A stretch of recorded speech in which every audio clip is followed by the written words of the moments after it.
It's Week 17 of the NFL, and our focus is on Kyle Pitts. And with him, any catch could be a big one. He's the NFL leader in touchdown receptions. It's the Falcons and the Lions, and it's coming up next on Madden Football. First opened in 2017, there's a look at the beautiful state-of-the-art Mercedes-Benz Stadium here in Atlanta, GA. Today, Week 17 is upon us, and we've got a good one in store here, as it'll be the Detroit Lions taking on the Atlanta Falcons.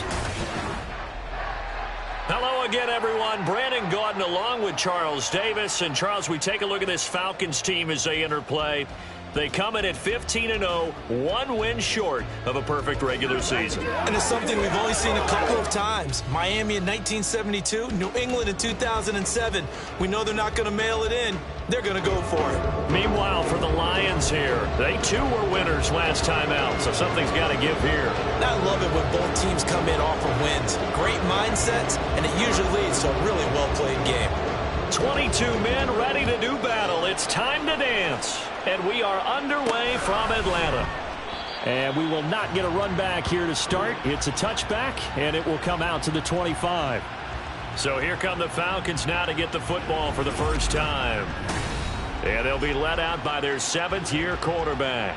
And he just continues to throw touchdown pass after touchdown pass, leading the league here down the final.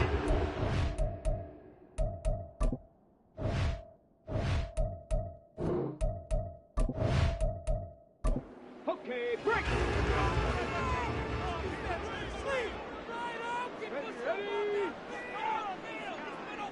Stroud looks to throw on the first play. That's caught by Davis. And he's going to be dropped following a pickup of 7 past the 30 to the 32. They'll operate from the 32-yard line here, 2nd and 3. At the 32-yard line. Now Stroud. And complete to Drake London. And they get him down, but not before he takes it across the 40-yard line. Hang on now. We're going to pause here. We've got an injured player. And not what you want to see this late in the season. Medical staff is going to check on him, and we'll step aside for a moment. A run for the first time with Bijan Robinson. And he takes this one down almost all the way to the 30. 25 yards the pickup there, and also a first down. Pretty explosive run on that inside handoff, and when you're a runner of his caliber, you don't need a big crease. You really don't, but also what we're seeing is an offensive line that's taking charge at the point of attack, aren't we? Not only are they controlling the initial contact, they're actually utilizing what they call the strain, the next 2 to 3 seconds, to continue to move people. And a hard-working run here as he's got it inside the 20, down to the 17. This game not quite as good as the last, but still over 40 yards between the two. Quite the opening drive march they're on right now. It looks a lot like what we saw in practice prior to the game, doesn't it? You know, because on that last big practice beforehand, you go through your offensive script, you go through your play calling, you go through all the stuff and establish things, and it looks like it's going like clockwork right now for them. 2nd and 10.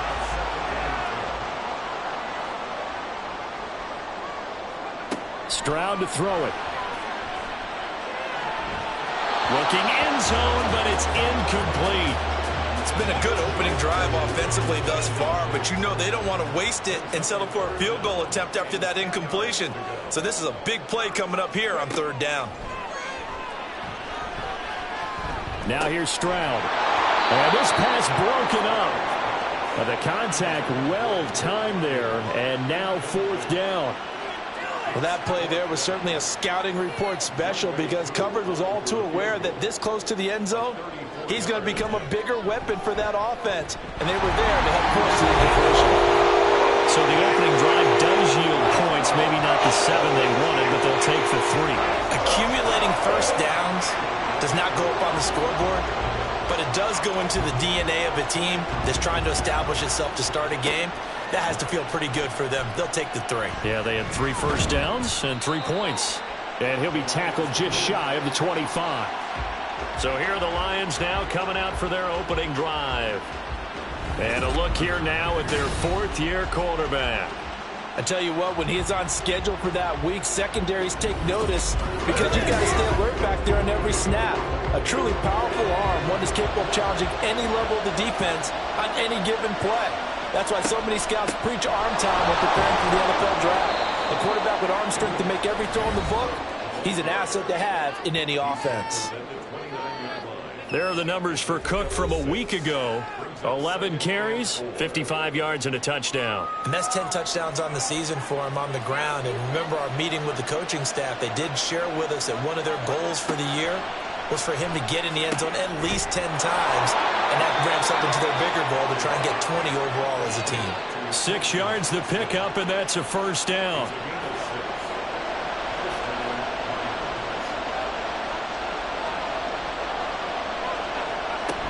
From the gun, it's a give to Cook. There he goes, left side. And he's going to be out of bounds, but not before he takes it inside the 40. A big chunk on the ground there, 27 yards. They had a chance to limit his yardage, but he was able to fight off that tackle. So it's not just the responsibility of the guys who missed the tackles along the way. It's all Lebanon defense, able to stop this guy, unable to do it on that play. They've got to find a way. How about his ability to break through and gain that yardage? And he's going to take this ahead for right around 3 yards, but no more than that. Second down.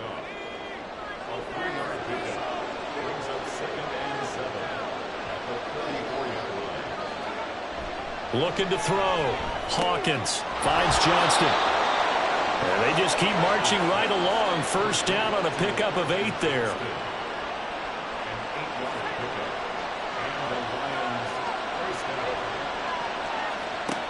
Back to throw.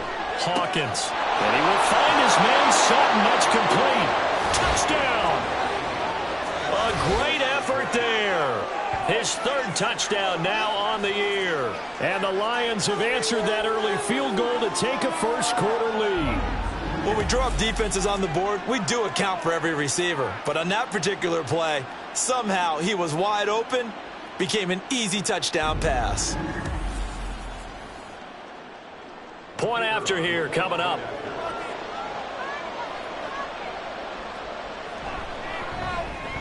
He's got it. They'll see that opening drive field goal and raise it a touchdown, and that makes it 7-3.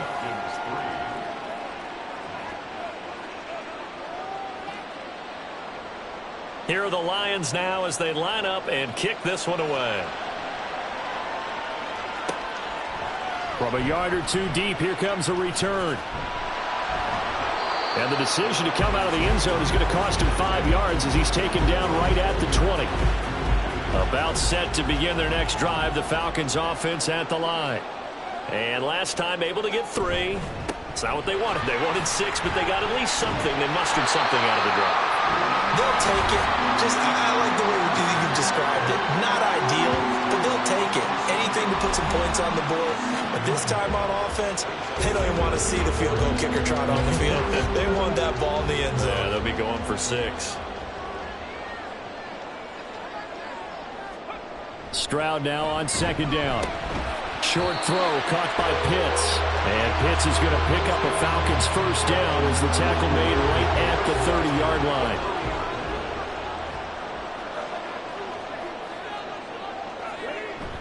On the bootleg, Stroud. Throw left side, taken in by Claypool. And past the 40 before he's out of bounds. It's a gain of 13 and a first down for Atlanta.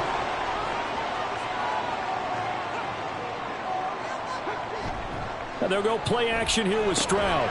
Got a man, it's London. That'll go for a gain of 7, and it'll be second down. So, Charles, for this offense, we've been talking all year about how difficult it would be to run the table. And you gave me your chances early in the year. You thought maybe 25%. A few weeks ago, you thought closer to 50, but not quite 50. Now, here they are, 15-0. This is happening, isn't it? I think it is, Brandon, because I do believe this team is too invested, too well coached to fall asleep at the switch now. And I think it ultimately benefits them to stay engaged all the way through the season because make it to the finish line, then they get the open week to refresh and re-energize. But if you get off the gas now, that can really hurt you come playoff time. I apologize in advance, partner, but the beefeaters on the interior of this D-line, you just know they were licking their chops on 3rd and short. And yes, they were rewarded with a tasty dish, stuffing that one short of a first down. Well, we got beefeaters licking their chops and tasty dish in one fell swoop. I did apologize in advance, didn't I? Yeah, you did. That line's not eating tofu, I'll tell you that much for free. Back onto the field come the Lions for their 2nd overall drive. As we grind toward the end of the season here, and they haven't had the season that they had hoped. So let me ask you to play GM. Where might they look to make some changes? I think when you look into the upcoming draft, think hard about them drafting multiple offensive linemen. They've got to get stouter up front. And as a GM always tells me, Charles, this is a big boy league, and big people always end up winning games for you. From deep in their own territory, they look to throw. Pass out left finds Johnston. And able to get this one out just shy of the 25 at the 24. A busy first quarter. His 3rd catch of the afternoon is a first down.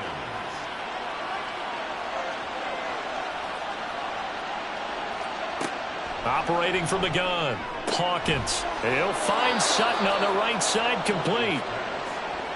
Well, this defense for the Falcons, they played really well in that win last week against Miami. Yeah, and what stood out to me on tape, the way they were flying to the football. So that tells me that they've got all their assignments down, and they're playing with extreme confidence.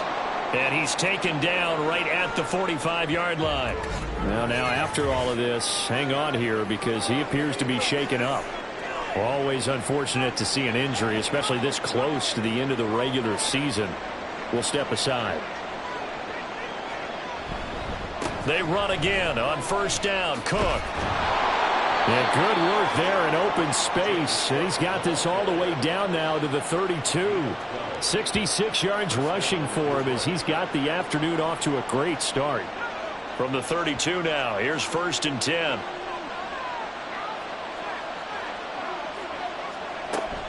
They run it again with Cook. And he's able to work his way down inside the red zone to the 19-yard line. Another nice gain, 13 yards that time, and another first down.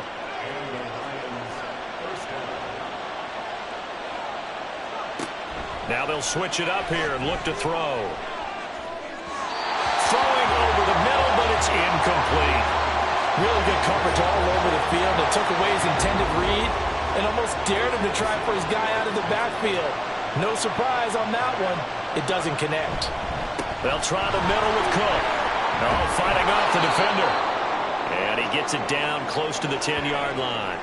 And hold on here because on that last run, it looks like we have a player who was shaken up. And not what you want to see this late in the season. The medical staff is going to check on him, and we'll step aside for a moment. On 3rd and 2. Hawkins. Now the pressure gets there, and he goes down just inside the 20 at the 19. It'll be a loss of 8 on the sack, and it's going to lead him to 4th down. Well, it's about how teams are so competitively matched, and you just want to make those plays that give you an advantage.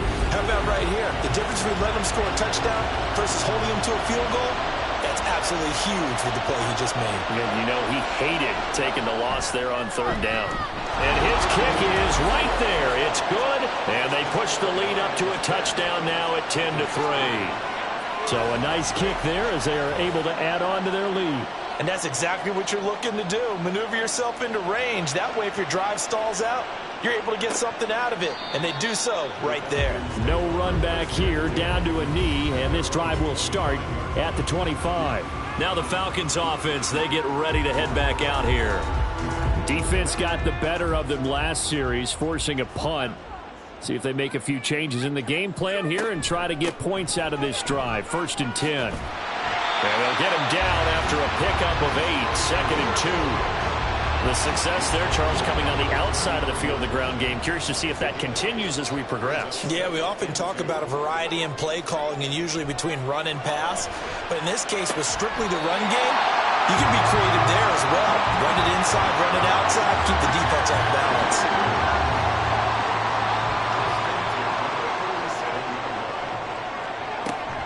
On first and 10, it's Robinson. And he gets this one to midfield before he's brought down. It's a gain of 13 and a first down for Atlanta. He was solid last week, over 100 yards in their victory on the ground. They want to get that going again. Absolutely. What they also understand is that from week to week, it's not necessarily the same, but they want it to be, right? What they saw last week on the ground, they want to see in this game as well.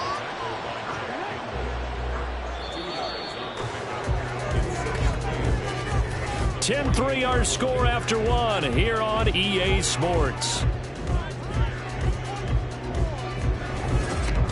Back now in Atlanta, second quarter action. The Falcons with the football. From a couple of yards beyond midfield, here's 2nd and 8. As they've got it as we resume action. Back to throw. Here's Stroud. He'll get that one to Carter, complete.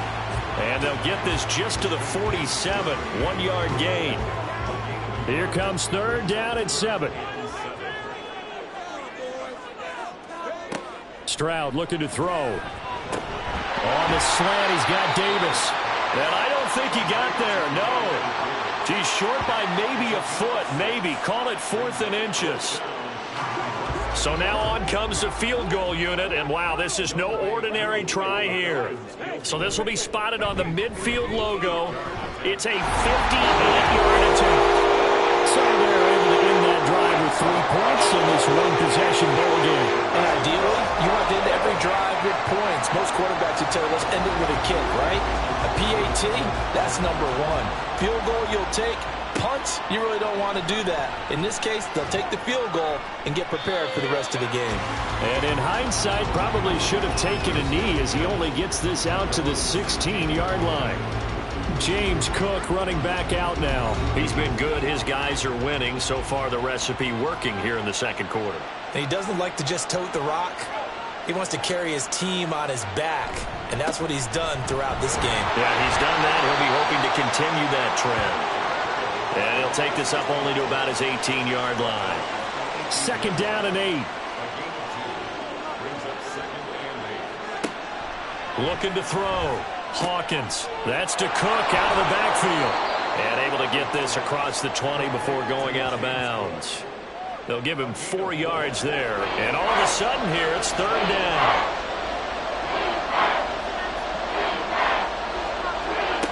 Operating from the gun. Hawkins. Got his man complete over the middle. That's Scott. And he is going to have a Lions first down by about 3 yards or so as they wind up getting 7 there on 3rd and 4. So 1st and 10 now from the 30. Back to throw. Hawkins. Swinging this out wide here for Cook. They'll wind up getting just a yard out of it, and it'll be 2nd down.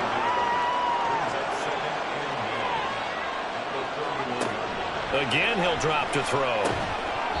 And this one incomplete.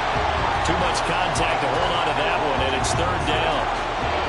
They'll come to the line here needing 9 yards to pick up the first. Off the play fake. Hawkins. They'll roll him out right. And he's just going to be short here, barely. Maybe by a half a foot. It'll be 4th and inches. That was a good effort there trying to do it on his own, but as a defender, you're in a tough spot because you have coverage responsibilities behind you, and if you take off too quick to try and get him down, he might loft it over your head. So better to track with your man defensively than try to go up and make a stop on the quarterback. Exactly right. What you're hoping is that your guys in the front 7 can get him down. This will be fielded at the 17. They'll get 9 yards on the return there following a punt of 42. And it will be Falcon football. Bijan Robinson leading the offense out for another drive. And I'm wondering if maybe they don't go away from him on this drive a little bit. He's been great, but they haven't scored a lot of points. I think they still have to show him as a threat. Make sure he touches it a few times, but as you pointed out, use him as a decoy a little bit and get the ball in the hands of some other people in order to put more points on the board. But he's done a really nice job of establishing them with his running. Yeah, he's established himself well. Now can they put more points up? Meanwhile, Stroud's throw into the hands of Pitts here. And he'll take this to the other side of midfield before going out of bounds. 22 yards on the catch and run, a first down.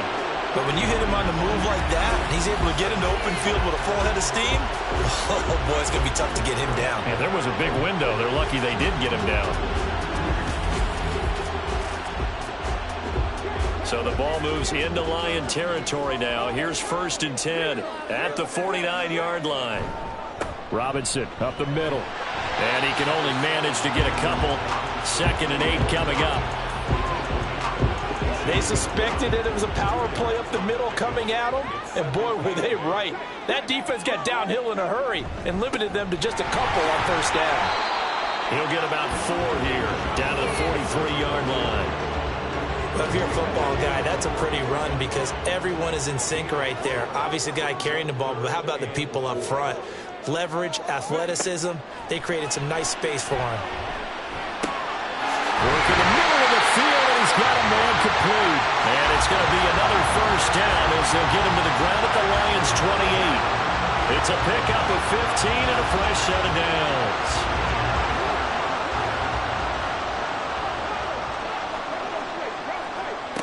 1st and 10, it's Stroud.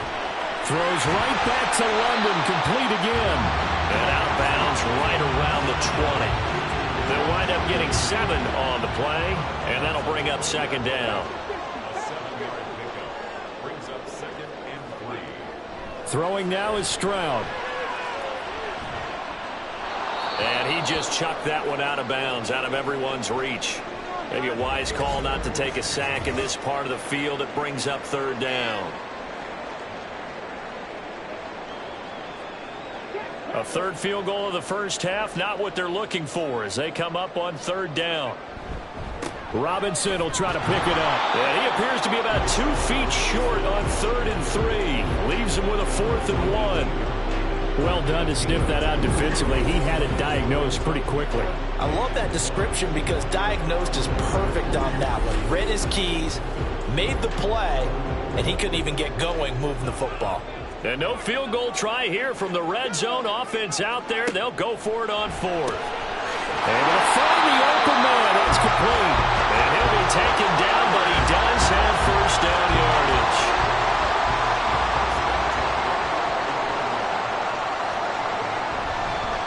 Straight ahead, it's Robinson. And he is into the end zone for a Falcon touchdown. Bijan Robinson with his 13th rushing touchdown on the year. And the Falcons are able to move back in front. I wonder if he changed anything on his play sheet or they just executed better. Because they had 2 previous drives that ended in field goals. Before this one, they finally were able to put into the end zone. Well, whatever he did, speaking of the offensive coordinator, might be using that formula going forward. It worked there. Yeah, it worked very well. He and his field general in pretty good sync right now. They're starting to move the ball well. Extra point by Koo, up and good. And that gives him a 3-point lead. Following the touchdown, here's Koo to kick off. From a couple yards deep, he'll bring it out of the end zone. And he will be brought out here inside the 20. Good coverage as he's dropped at the 17. So here come the Lions now. The last series for him, a little disappointing, forced to punt. And now they'll try to do better here and come away with some points as they begin this drive. 1st and 10. And he's going to get this one across the 30-yard line. First play of the drive going for 14 and also going for a 1st down.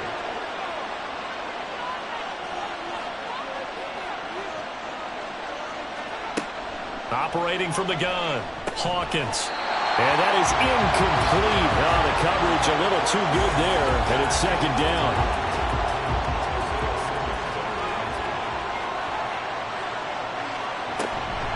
From the pistol, they run it with Cook. Takes this one across the 35 to the 36, a gain of about 4. The Lions on 3rd down, just 1 for 3 thus far. This will be 3rd and 6. Looking to throw. Hawkins. He had a man open, but he missed him, and it's incomplete. 1 first down here, and that's all, folks. Good work by this defense to hold things in check and force a punting situation. Here comes the Lions punter now as he'll kick it away for the 2nd time. 44 on his first punt, and this is a good kick as well. Fielded at the 20. Fighting through at the 25. 42-yard punt, 6 on the return. And the Falcons will be taking over 1st and 10. Kyle Pitts returns to the field along with the rest of this offense for the upcoming series. As we find ourselves in Week 17, he's already well over the 1,000-yard mark. So there's no pressure there. We'll just see where this final tally ends. And I love what you just talked about there. There's no pressure. There's pride, right? So the higher he can take that number and rank with his peers, everyone wants to be number one. He wants to post that number like a good golfer, right? Post the best score and go to the clubhouse and kick back and see if anyone can match it. Well, and he's the go-to guy here out wide. We'll see what they can do with him in this game. Defensively, they have a big challenge on their hands. They run on first down as they get about 3. 2nd and 7 forthcoming. From the 47 now, they work with a 2nd and 7. Option right, here's Stroud. And he stopped immediately there. Here now a 3rd down and 8. Second quarter action with 1:59 remaining. They'll see about converting this 3rd and 8. Stroud. And he fires one, but incomplete. Well, that's a defensive coordinator's got to be happy with that result. They took away all options downfield and forced the incompletion. On 4th down, Matt Ariza sent on to punt. And this will be out of bounds, and they spotted it at the 15-yard line. Not too bad. Here's the Detroit offense now as they head back out onto the field. As we eke closer and closer to intermission, Charles, remember last time out they punted. They would love to get points here, especially if this is going to be their final possession of the first half. Yeah, and this is what close games feel like because the pressure is on both sides, but sometimes the pressure is a little bit higher on the team with the slight edge because they're trying to hold on to that, trying to increase it. Let's see how this one continues. And that one drops down, incomplete. Good coverage there, forced the ball free, and it's 2nd down.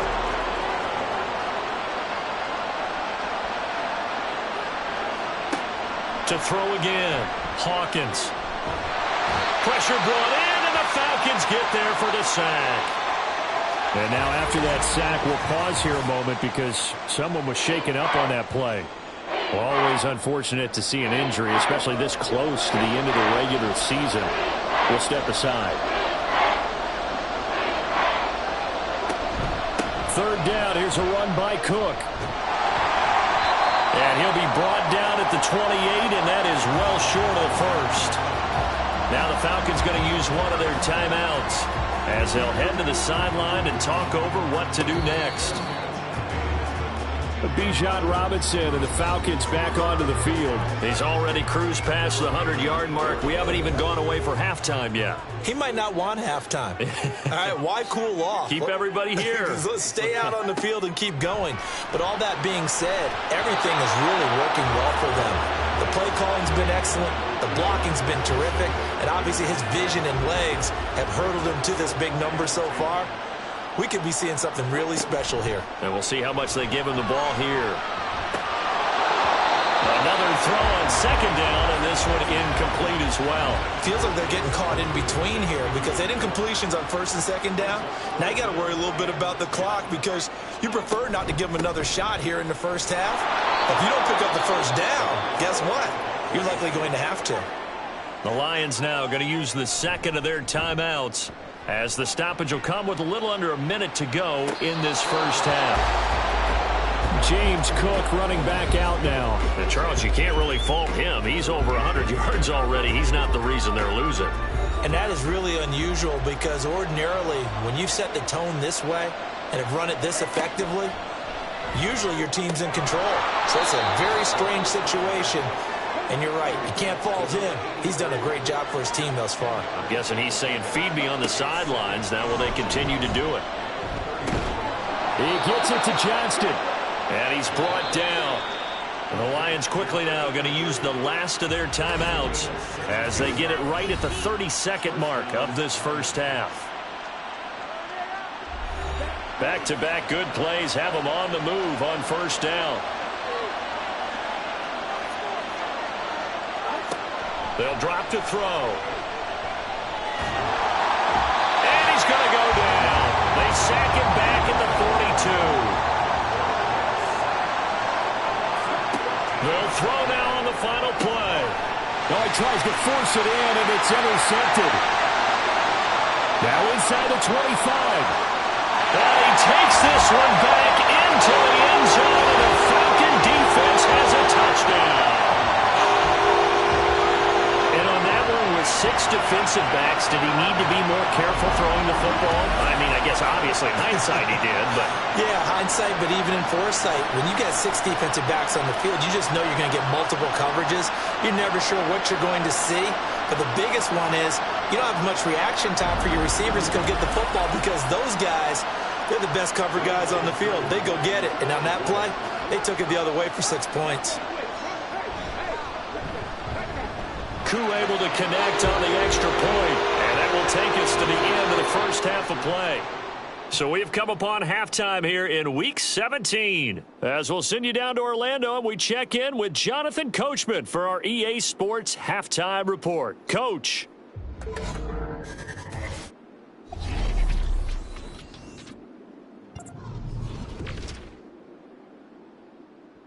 We'll begin up at legendary Lambeau Field in Green Bay. And it's the Buccaneers who are out in front. Nick Boyle, a touchdown reception. From there, let's hop over to New England. Check out the Patriots at home in Foxborough. And you can see, currently they trail in that ball game. The Raiders trying to gut this one out as it would be a good victory for them if they could get it. Finally, let's get to the country music capital of the world and see what's happening with the Titans at home in Nashville. As you can see, the score there in the second quarter. The Rams trying to hold on and claim victory. It was a former Longhorn, Bijan Robinson, who was tough to stop in that first half. He's already over 100 yards rushing for the game and has a touchdown run as well.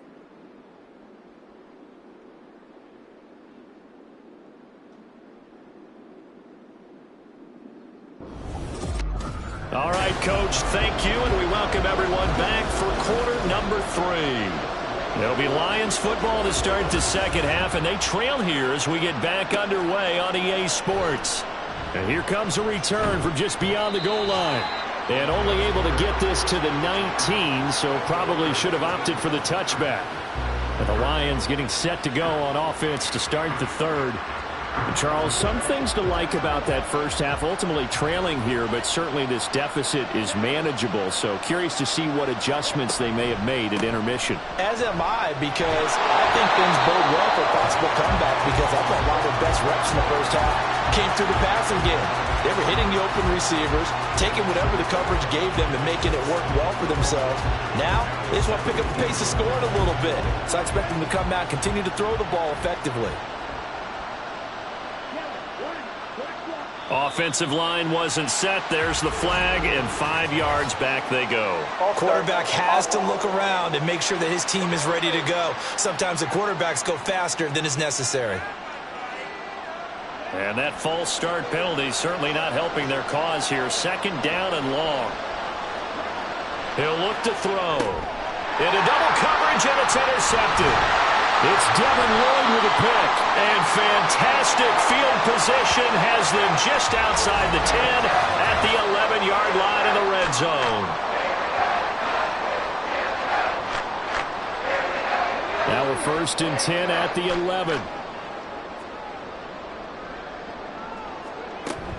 Out of the gun, they give to Robinson. Able to, and he'll take it into the end zone. Touchdown. Bijan Robinson with his 19th touchdown, his second of the game.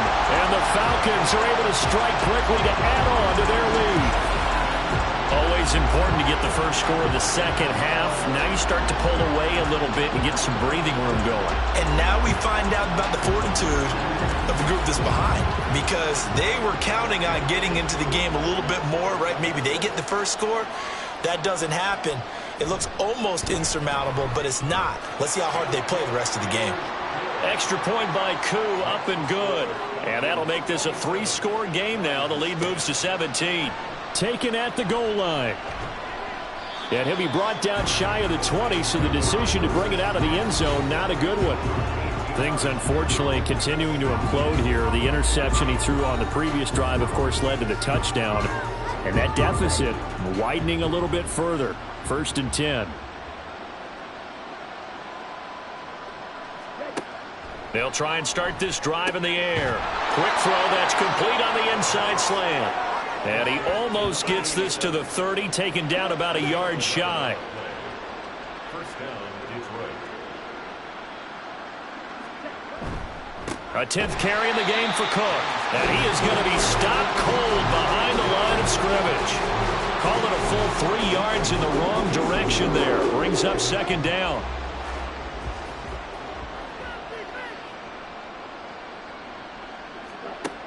From the shotgun, he'll look to throw.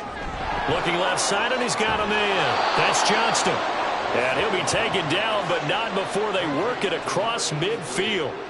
A 1st down there on a pickup of 25. Well, we talk all the time about playing situational football, and right now I think the scoreboard is dictating what they need to do. Where they are in this game, they've got to push the ball downfield, take their shots, try and get big chunks of yardage in a short amount of time. That was a nice play there. 1st down, here's the run with Cook. And a pretty athletic run right there as he's going to get this down inside the 40. And now we'll get a stoppage here. There appears to be an injured Falcon on the field. So from the 39 now, they'll come up on a 1st and 10. Check pink. Blue check. Check white. They'll set up a throw.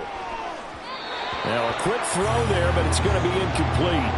It sort of looks like they still have some fight in them on this series because it seemed like things were headed for the red zone.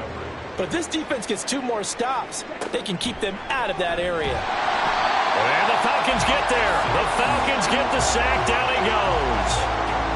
Isaiah Simmons getting by the offensive line and dropping the quarterback. This offense in desperate need of a conversion as they come up on 3rd down. Now Cook, he's got it off the draw. And they will stop him after a fairly minimal pickup. Give him a couple on the run as it brings up a 4th down. So where'd all that running room that he had in the first half go? Because it looks like it's drying up a little bit here. Someone made some adjustments, it appears, at least on this drive.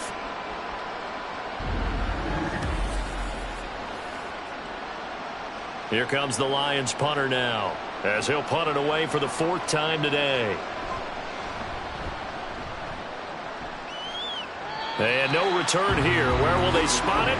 They say just outside the 20-yard line. Here comes the Atlanta offense now ready to take over here. This drive here beginning probably with a pair of motivated groups. Remember, the offense scored a touchdown on their last time out. Looking to repeat that in Charles's defense. They were very frustrated after giving up 6 the last time on the field. And frankly, it's just a battle of wills in a lot of ways because you know they're both motivated. They both game plan for this drive, and they both have specific outcomes in mind. To me, it just comes down to who can execute better and which side can step up and assert its will over the other.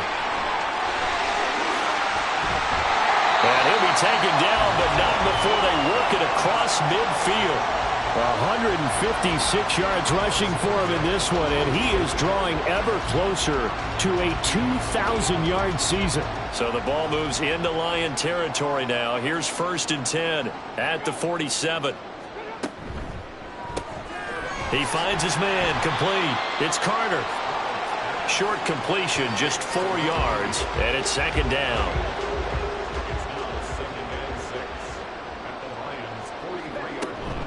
Hand off to Robinson out of the shotgun. And for one of the few times here today, this run's not going to go anywhere. They'll come up facing 3rd and 5. And Stroud now to throw. Sets up the screen to Robinson. He juked him, and he gets it inside the 35 and just shy of the 30. It's a gain of 11, and the Falcons pick up the 1st. And while we may be looking at the scoreboard, this offense certainly is not because they're showing no signs of backing down, even with a 3-score lead here in the 3rd quarter. I think they keep taking their shots. They've seen blown leads happen throughout this league. They don't want to fall victim to it themselves. Line of scrimmage, the 31 now on 1st and 10. On the counter, this is Robinson. And he'll be brought down at the 27-yard line. Kirby Joseph there to drop it. Ball on the 27. Here's 2nd and 5.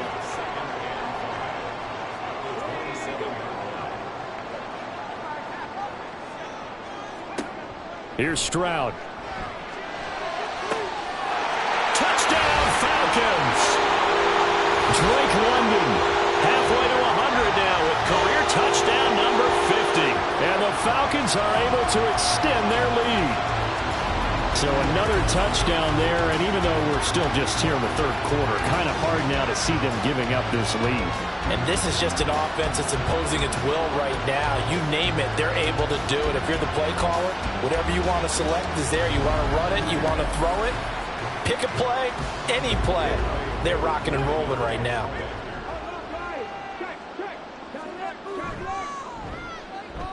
Koo able to connect on the extra point, and the lead is now 24. Following the touchdown, here's Koo to kick off. From a yard or two deep, here comes a return. And not much happening on the return as he'll get this to about the 23. The Lions offense heading out as we give you a look at the playoff race coming into the weekend in the NFC. And with the final fortnight of games upon us, teams jockeying for position. Some of these games really starting to take enormous importance as they always do this time of year. I like how you use fortnight. Hey, you're impressed, aren't you? I am impressed. That means 2 weeks, if I'm not mistaken, correct? That does. But how about exactly what you're talking about? Going down the stretch, how much importance is placed on these games. Look, everyone talks about every game's important. When you get to this time of year, maybe that importance gets quadruple. And that's where we are right now to see who can make their last run, their last push to get into the playoffs. This offense in desperate need of a conversion as they come up on 3rd down. Back to throw here. And it's incomplete. Took a shot, couldn't connect. Looks like another empty possession offensively. And you're at that point in the game where you can't afford too many more of these. So this is going to require some heavy thinking on the sideline to figure out what they can do to crack this defense. On 4th down, the punt team is on as this is set away. So possession goes over here on the punt. And it will be 1st and 10 as they take over. They're coming out with a jumbo package to start the drive. They begin the drive with Robinson. And able to get this one across the 45 before he's brought down. 178 yards rushing for him so far as his terrific season continues here. A big hitter to start the drive has him up near midfield here for 1st and 10. Back to Robinson now on 1st down. Knifes his way forward here, but just 3 yards on the play. 2nd down. Here's 2nd and 7. Again, it's Robinson. And maybe a measure of revenge there. He's had his way in this one, but this time they get him behind the line. A yard in the wrong direction makes 3rd down tougher. 3rd down and 9.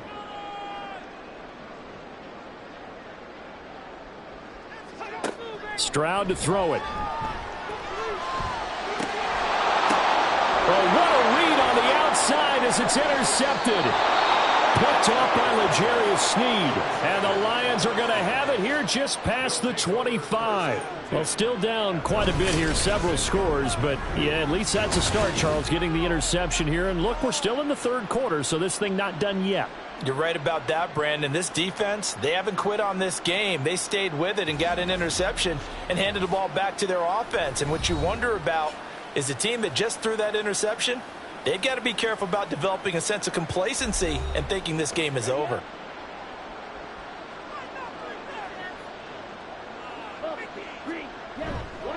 They go play action here on 1st down. Oh, he dropped it. And that's pretty indicative of the way this one's gone. Here's 2nd and 10.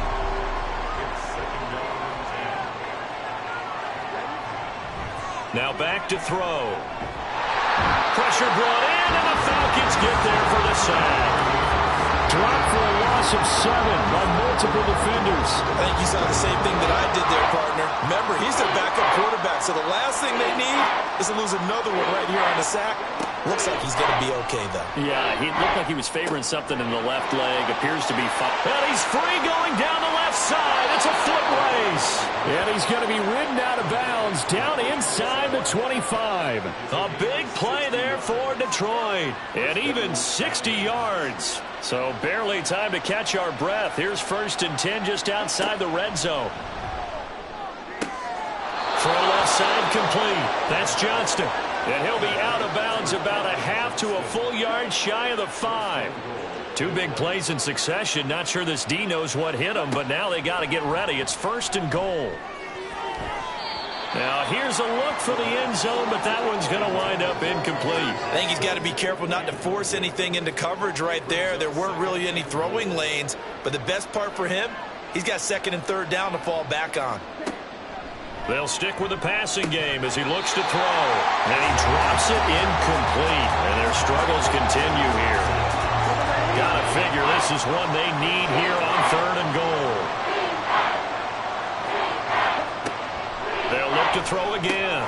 And he's got his man. It's caught for a Lion touchdown. Quentin Johnston from 6 yards away. And the Lions are able to make some inroads here to that deficit. On those slants, everything happens so quickly. What makes it work?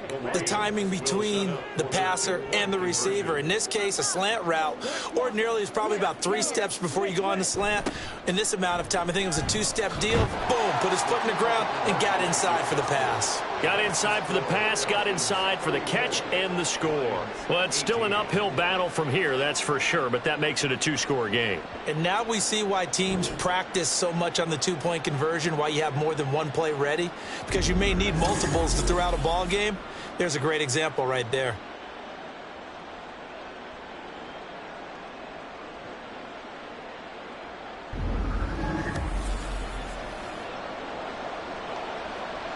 The kickoff team on the field now as they will send this one away. This taken in at the goal line. And he returns this to the 22. Bijan Robinson leading the offense out for another drive. He's closing in on 200 yards on the ground with the 4th quarter still to come. We're in the 3rd. Good shot to get there. And now he's got to make sure he convinces his coaching staff to leave him out there and keep touching the ball, because when you've had that kind of a day, there is a tendency to think about getting him out and saving some of it. Running backs never like to save yardage. You know he's tapping his quarterback on the shoulder. I'll take the ball again, please, right? Not turning down any carries. Now Stroud. Completion here to Claypool. And he'll get it up near the 35, right at the 34 here. 7 yards there and a 1st down.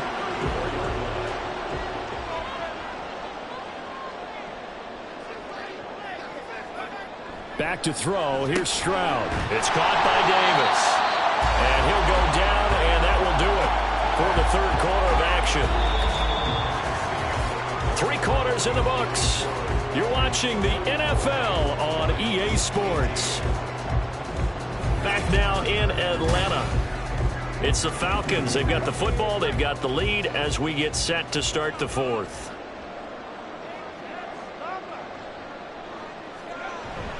Play action. Here's Stroud. He shakes him off. But in the end, the pressure too great, and he goes down.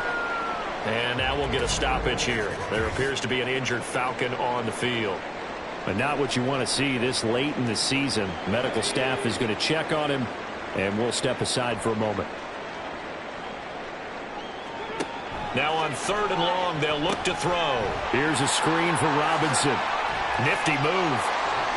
And he's going to be out of bounds right at midfield. Able to convert on 3rd and 14. A terrific play call. Got to give their offensive coordinator credit there. He got right into the head of the defensive coordinator, because right on the heels of the sack on 2nd down, he figured they were going to come at him hard again.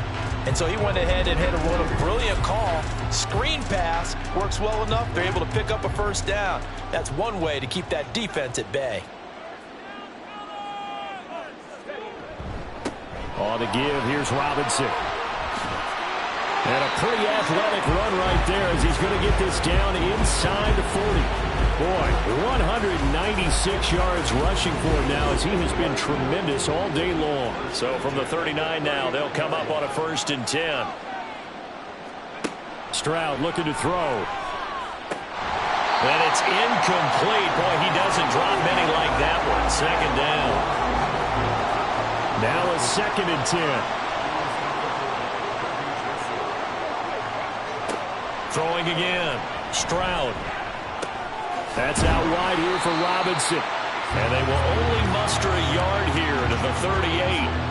Well, offensively, that's the mismatch that you want. You want to force a linebacker to try and cover your back out of the backfield, out in some open space. But linebackers nowadays, they run like backs, and they take a lot of pride in covering. What a nice play he made there in the open field. Now throwing on 3rd down there, but he cannot connect. Tight end has become a bigger and bigger part of the passing game in the NFL, but if you drop the football, that position can get swapped out with a wide receiver in that spot, a running back in that spot. There are other ways they can go if you're not going to catch the ball. And that's not just his first drop, his 2nd drop of the game. So that almost certainly the final piece to this puzzle. A 3-score lead. I don't think there's any coming back from there. Well, normally I get on you for giving up on the game right here, but I do think you're right in this case. This late in the game, 2 scores is tough enough. 3, I'm with you. That seems out of the question. And he won't get this to the 20-yard line as he's down at the 19. Now the Lions offense, they get ready to head back out there. Well, this game, it has had no shortage of offense. They've been able to put up a decent amount of points on this side, Charles. They just have not been able to keep pace with the other offense they're going against here. Yeah, it's a good way of pointing things out because now it's not a total loss because, as you said, they've scored some points, so there's some plays they can build on, moments where the game plan actually worked. But overall, though, they were just out-personnel. They were going up against a team that's playing at an elite level. One play has him up past the 40 already, and another 1st and 10. Now here's a throw that's complete. And he'll be taken down, but not before he gets into enemy territory. Back-to-back good plays have him on the move on 1st down. Back to throw. Finds Johnston. And he gets this inside the 35-yard line. 15 more there, and they're on a roll. It's another 1st down. A 3-score game here late. You can probably rule out the comeback, but certainly some kind of a moral victory to be had if they can get a few more points to close things out. And to that end, a nice pass play there to push things downfield. Yeah, and we know in this league, a loss is a loss, and no one wants anything to count as a moral victory or, boy, something that feels a little bit cheap. But if they trim that lead down to just 2 scores, that's still a benefit to this squad. From the 25, here's 2nd down and a yard. Back to throw again. He's got another one to Johnston. And he'll go out of bounds in the red zone just inside the 20. So from the 17 now, here's a 1st and 10. Again, he'll drop to throw. And he's going to be intercepted for the 3rd time thus far. It's Brian Branch with it. And the Falcons are going to get the football here at their own 40-yard line. So the ball changing hands on the interception, but meanwhile here we do have an injury on the play. Well, always unfortunate to see an injury, especially this close to the end of the regular season. We'll step aside. The Atlanta offense out there for their next drive. And after the interception, they are sitting in an even better spot with the ball and a comfortable 4th quarter lead. And we're at the 41, 2nd and 9.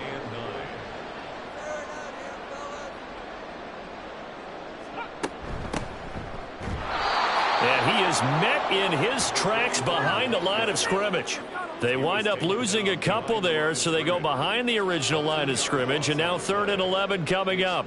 Now that's a nice play. Got me fired up, partner. But can they do it back-to-back plays? All the training that you go through as a defense for these situations, when you have to get the ball back, everything you go through, holding up the runner, raking at the football, getting to the passer, knocking it out of his hands, whatever way, they have to get the ball back. Now can they stand tall again for a huge 4th quarter stop? The Falcons send out their punter as he'll come on to kick this one away. And he gets it away, a directional kick going toward the sideline. And this will depend on the spot as it sails out of bounds. And they'll say it sailed out at the 10-yard line. And Detroit getting set to go now. Where we stand right now in the fourth quarter, this one pretty much out of reach. And, Charles, I know they're going to be disappointed about several things with this ball game, but the self-inflicted wounds, they've had several turnovers. You would have to think that's going to be something they're going to discuss heavily in the film session in the coming days. You're absolutely right about that, partner, because they're going to have to sit in that film room and watch every error that they made and figure out how to not do it in the future. And mentally, I think a lot of the guys are already starting to think about, okay, how do we put this behind us and get better for the next time out? This, they'll use as motivation for the rest of the time that they play to hopefully never be in this type of situation again.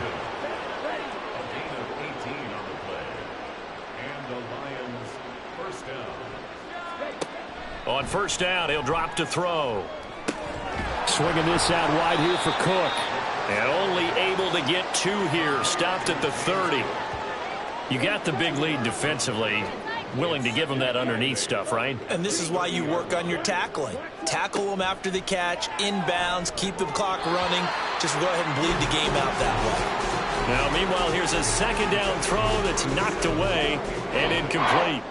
The Lions on third down. They've converted a third of their opportunities, 3 for 9. This is 3rd and 8. Throwing there, but this pass is going to wind up incomplete. That incompletion is not a surprise with the way that this one has gone, and the frustration of body language is evident everywhere. This team, they've really been put through the ringer in this one. Got to try it here. He's back to throw. And it's incomplete. They cannot convert, and they turn it over. The Lions turned away on 4th down. And the Falcons will take control of the football in great field position. Well, at this stage of the game in the second half, down 3 scores, I guess they felt like they needed to push. And let's face it, with this deficit, if they give up another score here after they didn't get it, does it really matter? Right. It really doesn't. They had to go and try and make something happen if they had any chance of winning this game. And he stopped right at the 25 after a gain of 5. Nice rhythm throw there on first down. He located his tight end, made it a nice easy pitch and catch. Hoping he can break a tackle or two. Wasn't able to do that there, but still good yardage. And he is met at the line of scrimmage, and he goes down right there. They'll say no gain on the play there, and now it'll be 3rd down. Throwing now is Stroud. He's got his target. That's complete. And he's going to have a Falcons first down. They needed 5 there on 3rd down. He winds up getting 7.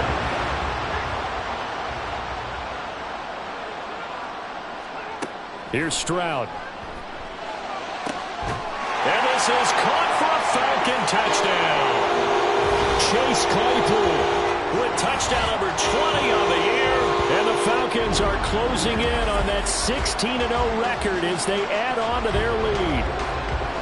So still throwing here in the fourth quarter with a pretty sizable lead, and now that lead even more sizable. And if nothing else here, CD, a chance to pile on some stats before this one wraps up, and he did just that. Brandon, convention tells us it's time for them to get off the gas a little bit, right? But you and I both know the receivers don't want them to because, as you noted, this is their chance to pile on the stats. If they got their way, they try to get every single spot in the depth chart points before this game is over. Another shot now for this Lions offense. Charles, we know that this offense is aggressive. We saw that last drive. They went for it on 4th down, didn't get it. Then they give up the touchdown. So now you feel like they really need to respond here. They certainly do, but let's face it. Sometimes when you take that risk, you understand if you fail, a little more onus goes back on your ball club to try and pick themselves back up. They'll look to throw now on 1st down. Looking middle, and that's complete.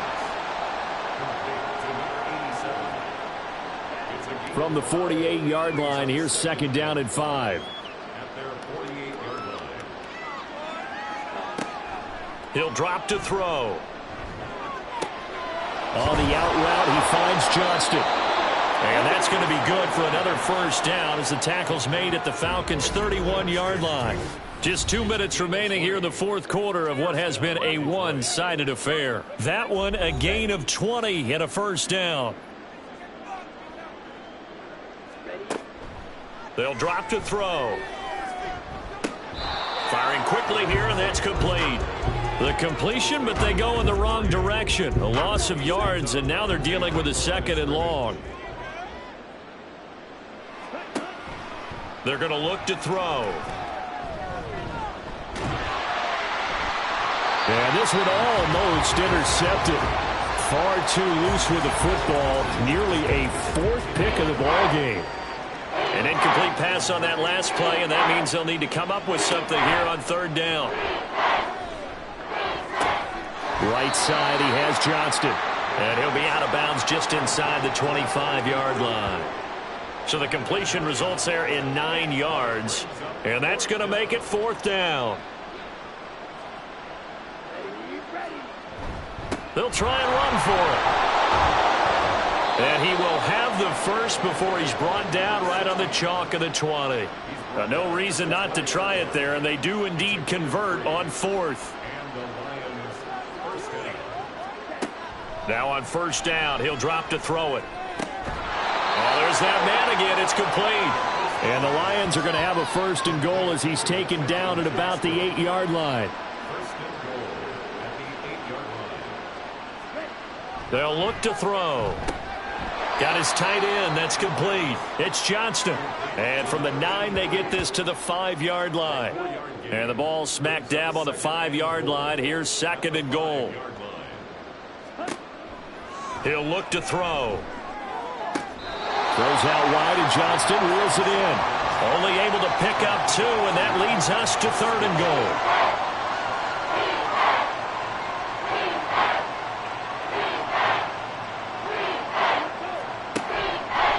Here's a play fake as they set up to throw. And in for the Lions touchdown. Quentin Johnston, his second touchdown of the afternoon. And the Lions are able to cut into that deficit. He's got them out now to a 3-score lead here in the fourth quarter after that one, CD. And, well, he looked right off the line like he knew that that ball was coming his way, and he secured it for 6 points. Yeah, I think when you're leading by a healthy margin already, it actually loosens you up and allows you to take maybe a few more chances and definitely play with more confidence, because he certainly saw something he could exploit in the defense, and he made sure to let his quarterback know, just get it to me. And the rest was all up to him, and he delivered and made it a 3-score game. So that last kickoff, just a mere formality, obviously, Charles, wrapping up a game that they should be very happy about, in which they got the win. Yeah, I thought they were clearly the better team by the end, and they earned this one with a terrific game plan and consistent effort throughout. Only fitting that they had the ball when the clock hit 0. So for Atlanta, they have indeed reached a perfect 16-0, but now still one game remains before they join the 07 Pats and the 72 Dolphins as the only teams to finish a regular season unbeaten. So that's a wrap. For Charles Davis, I'm Brandon Gaudin.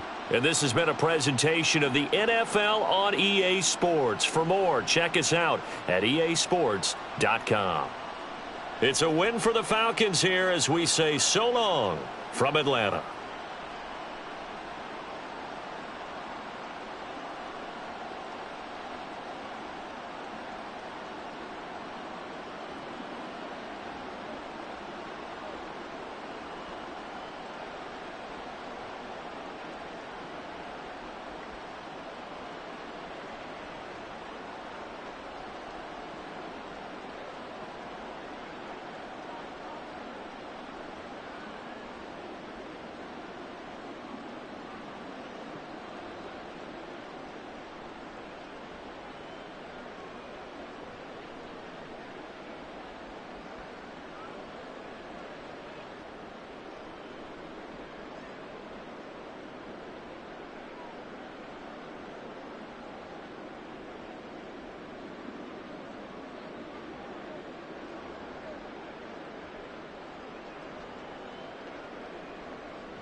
It's Madden NFL 24. And coming up, we'll see Dallas Goedert. He's over 1,100 yards receiving so far and looking for more. It's the Eagles and the Giants. All that and more coming up next.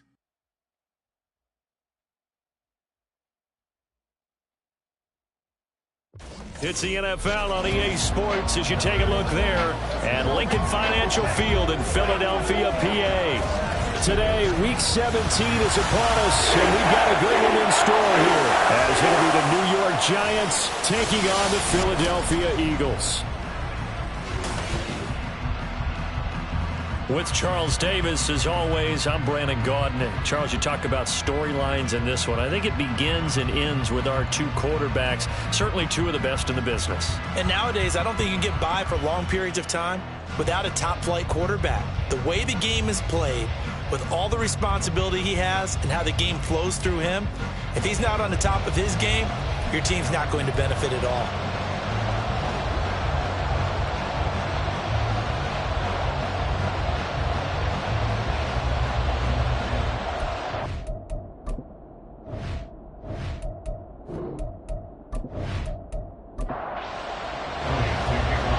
The kicker, Jake Elliott, ready to get this one started. And off we go from Lincoln Financial Field.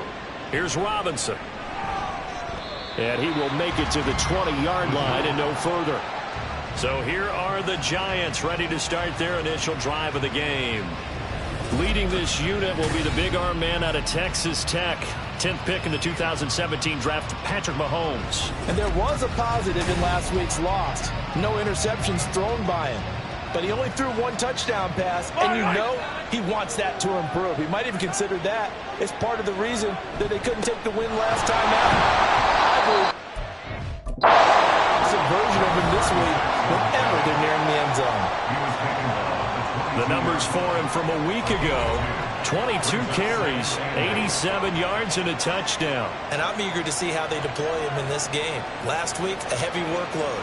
Do they decide to bring that down a little bit and try and keep him fresh? Or do they say, guess what? He's locked in. Keep handing him the football. And he's going to get this one across the 30-yard line. 50 catches for him now on the year, and he's got a first down. First down, Giants. Mahomes going to throw. And that throw behind his man. He missed him. Incomplete. Charles, as we've covered, they've already clinched their spot in the postseason, so now they just want to avoid adding any additional names to this list before the postseason begins. Terrific observation, because trying to move up a spot, I don't know if it's worth it if you're trying to play guys who aren't quite right. Get them healthy, get ready for the playoffs, make your move then. Give them 18 there, and the Giants have a first down. Well, the first drive here and the first time that we've called the big tight end's name, but I can assure you this, Charles, it won't be the last. No, it won't, because when he gets going, now it opens up opportunities on the perimeter, because that'll draw the defense towards him in the middle of the field. Now your wide receivers are getting involved as this game goes on. Well, Mahomes can't get away, and down he goes. Multiple players combined for their team's first sack of the game. We were wondering what they would do defensively to disrupt Patrick Mahomes. Sacking him on the first drive, that's a really good way to set a tone. The last thing you want to do is let him get established in the pocket where he can set his feet and throw wherever he wants to. Even though he does it well on the run and on the move, you definitely want to get him off the spot in the pocket. 7th play of this drive coming up, and a long way to go on third down. Now they set up the screen. That's complete. And he will be very close to a first down, but I see the closed fist of the referee, and that means fourth down. And that's a play that's not uncommon on third and long, because the offense is just hoping that somehow they can get a guy in space and follow some blockers downfield. Does a pretty nice job there getting a few yards, but he ends up getting stopped before he gets the first down. Now, meanwhile, they go for it on fourth down, and my goodness, incomplete. The Giants go on fourth, but come up empty. And this defense delivers a turnover on downs on the very first drive of the afternoon. Philly's offense getting ready, and Jalen Hurts ready to lead them. The second-round pick who started his career at Alabama, then finished with an electric senior season at Oklahoma. And it would be interesting to see pretty early in this one exactly where his head is, because the best quarterbacks shake off performances like he had last week. Way too many interceptions. Didn't throw a touchdown pass. Team lost the game. Let's see if he can bounce back and get things going in the right direction. He'll be trying to forget those 3 picks, as you noted. These are his numbers from last week's contest. 10 catches, 75 yards. And I get the feeling that he loves this matchup. I mean, the unit he's going against is in the bottom half of the league against the pass. He had to have circled this one on the schedule and said to himself, this should be a big game. On first down, Hurts. They'll get this one complete. That's A.J. Brown. And he is tackled inside the 40, not quite to the 35. Line of scrimmage, the 37 on 1st and 10. 1st and 10 at the 37-yard line. They'll bring the tight end in motion right. They'll run for the first time with Kenneth Gainwell. And this will go as a gain of 7 as he gets it to the 30-yard line. The Eagles had 12-3 now on the year. Well, they were losers last time out, trying to turn things around here in this one. And it always helps to have a home crowd behind you, giving you encouragement as long as you give them something good to cheer about. So, you know, they just want to come out and play well for their faithful, and I expect them to do just that. And hold on here, because on that last run, it looks like we have a player who was shaken up. But not what you want to see this late in the season. Medical staff is going to check on him, and we'll step aside for a moment. They'll throw on first down with Hurts. Now a short pass pulled in by Washington.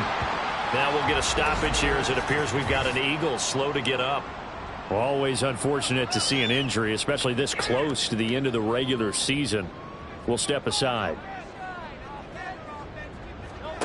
Hurts sets up to throw it. And a quick throw here, that's complete. And this will be a gain of 6 when it's all said and done. Down to the 15 from the 21. This will be play number 8 here on the drive. It's 3rd and a yard. Now a handoff up the middle. It's Simpson, and he's going to have an Eagles first down as they're able to convert on 3rd and short yardage with a gain of 4. Had a chance to maybe limit them to 3 if they could have gotten that stop there, but a new set of downs. And with the new set of downs, you got to take the mentality of the whole thing. Right now, everyone's looking at the offense and saying they've got the advantage. The best defenses just say, okay, new set of downs gives us another chance to make a play ourselves and maybe change things up. An incomplete pass on first down. That leads to a 2nd and 10. Up the middle they go. Simpson. And he's going to be brought down just shy of the 5 at the 6. A 4-receiver set here, 3rd and 5. Brings up 3rd and 5. Hurts. Trying for Brown, and it's intercepted.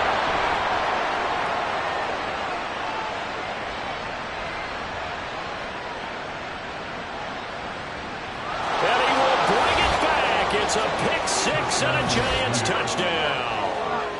Well, really a fantastic play, not only to pick that off, but he had to run a long way, Charles, the other direction to hit pay dirt. He did it, and they've got the first lead. And that certainly changes the early tone of this game, doesn't it, partner? One moment, they were going to be in early control. Now they just have a few moments to clear their heads and get back out there against an electrified defense. Joey Sly on for the extra point.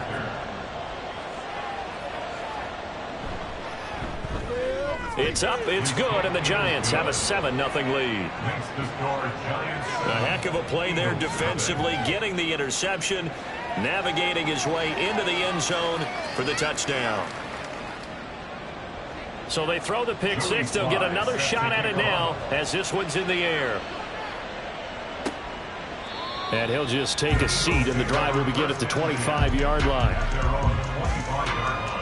The Eagles offense making their way back out as we take a look at the playoff picture in the NFC.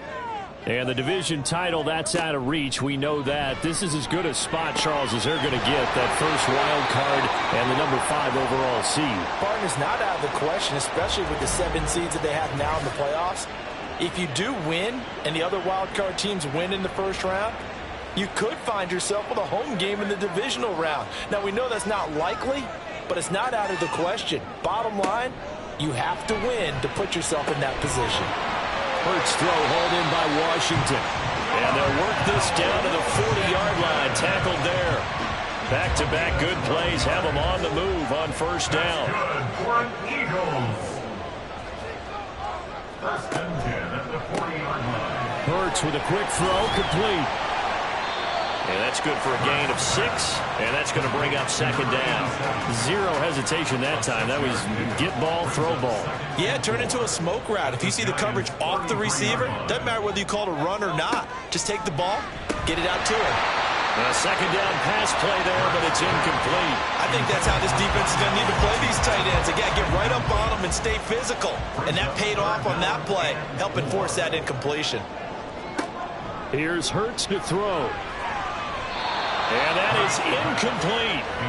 Credit the Giants defense that time in pass coverage. Fourth down. Well, how about the coverage we just saw him break out on third down? Dime defense, blanketed the field with extra defensive backs and speed, unable to find an open hole to complete that pass. And he'll be taken down, but he does have first down yardage. Give them credit. They knew what they wanted to dial up on fourth. They executed it for 9 yards, and the offense stays out there. On first down, Simpson. And he is brought down at the 22 after a gain of 2, and it brings up second down. Holding. Offense. Now, the offense knew it. They were already starting to walk back as that one is accepted. Throwing is Hurts.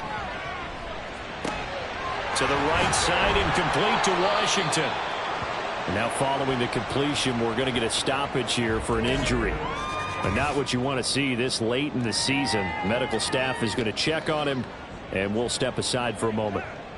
Second down and 4.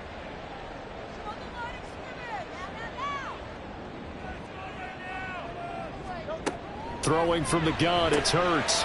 Quick hitter here, it's complete. And he's dropped just before the line to gain. 4-yard pickup leaves him with 3rd and 1. 9th play coming up here on this drive. This is 3rd and a yard. Again, he'll drop to throw. Able to find the open man. That's complete. And the Eagles are going to have a 1st and goal coming up as they find a way to convert there on 3rd and 1. Gotta say, I was a little surprised to see him, Charles, come out in the shotgun on 3rd and less than a yard. Yeah, but the way the NFL is nowadays, we hardly ever see anyone really run for it on short yardage. So they're going to throw the football more times than not. That was a nice, easy rhythm throw right there, and they pick up the 1st down. Gets around, and he's in. Touchdown, Eagles. Kenneth Gainwell. His 3rd rushing touchdown of the year. And the Eagles are an extra point away from drawing level. Well, they move the ball down the field through the air, Charles, and then finally they get the running game involved, and it works to perfection. Touchdown. And, partner, I kept waiting for that running game to come into play and actually saved it until the very end. Touchdown goes on his stat sheet, but you and I both know, and he knows as well, his teammates airing it out made this a successful drive. Elliott good with a PAT, and we are tied at 7. So all even at 7 now as they kick it away. This fielded right at the goal line. And up to about the 26-yard line, just across the 25. And hold on here, because on that last run, it looks like we have a player who was shaken up. Always unfortunate to see an injury, especially this close to the end of the regular season. We'll step aside. The Giants offense at the line, ready to begin their next drive. As the season winds down and you look at them in totality, the offense has struggled. The defense has been pretty good, so I would imagine the changes this offseason may be more on the offensive side of the ball. And this is where we always hear the term complementary football, because as you noted, the defense has played well enough for them to win games, and the offense has held them back. So they've got to reward that defense by improving on offense. I don't know if you make a change, a quarterback, running back, tight end, it doesn't matter. Get better players, better system, so they can play to the standards of the defense, and the win column will result. Mahomes again here on 2nd and 10. His throw incomplete. You look at this Eagle defense. Against the pass, they've had some issues, right? Number 23 in the NFL right now. Defending the pass has not been one of their strong suits throughout the season, but they have any hopes of making waves. Mahomes can't get away, and down he goes. Flying in for that sack, Aiden Hutchinson. And that sack certainly just strengthening his candidacy for Defensive Player of the Year. You think he's got that one in the bag yet? I'm not willing to vote quite yet just because I want to wait till the season's over, but he is really tracking towards it. Just look at all the great plays we've seen from him throughout the season. Strength plays that you referenced there, as well as agility plays. They just have not found a way to block him consistently. They punted 3 times in the loss last week as he sends this one away. With it is Brown. They'll score that a 36-yard punt, and the Eagles will have it taking over a 1st and 10. Here's the Philadelphia offensive unit now as they head out to take over possession. A long drive last time out for this offense, Charles. If you remember, they started basically in the shadows of their own end zone, marched it down the field, and a lot of that was through the passing game. And partner, as a former defensive back, I'm having almost a physical reaction watching what's happening right now. But let's give credit where it's due, because they've done an excellent job moving the ball through the air.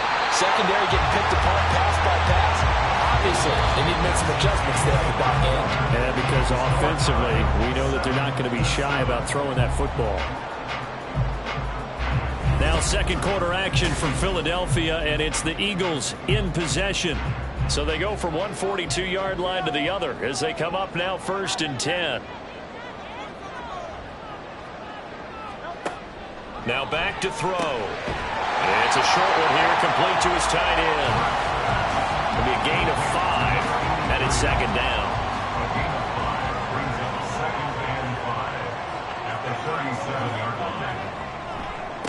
Now a handoff up the middle. It's Simpson, and this time not quite to the 30. It'll be down at the 31-yard line. They got 5 through the air last play, now 5 on the ground. 1st and 10. From the gun, a give to Gainwell. And he'll go down at the 26 following a gain of 6. I think we all suspected that they were going back to him after he found the end zone on his last carry, and they kept the positive momentum going there. Another nice run by him. Here's a throw right side, taken in by his tight end. 3rd catch for him on his drive alone, and it'll give him a 1st down. 1st and 10 at the 20-yard line. Back to throw. And he rifles one incomplete. Not sure what happened out there, but it looked like the timing was a little off on that throw. Well, you know I'm a defender, so what am I going to say? Great defense. Darn right. They did something to disrupt that timing. 2nd down, here's Jalen Hurts. And his throw here is going to be incomplete.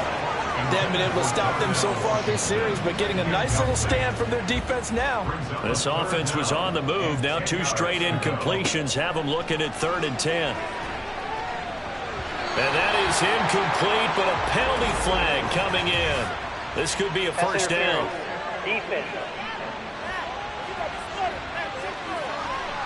So the pass incomplete in the end zone, but the flag comes out for interference. And now you're set up right on the doorstep of the goal line. 1 yard away changes what your play calls are going to be. They'll try the left side with Gainwell. And he'll be brought down right on the edge of the goal line at about the 1 yard line. It'll be a pickup of 10 yards. And that'll make it 2nd and a foot or so. They'll set up to throw. And that's going to be caught for an Eagles touchdown. Darnell Washington, his 1st touchdown on the year. And the Eagles have taken the lead. And he is a reliable target. They like to get him involved. They got him involved there for the score. And they should. He's a very good player. Remember, they can use him in certain positions, so many different spots, and he usually comes through for them. Elliott now to add the extra point.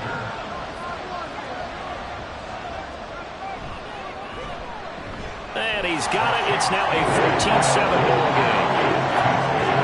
So that one a pretty time-consuming 10-play drive. And it was capped off by an Eagles touchdown.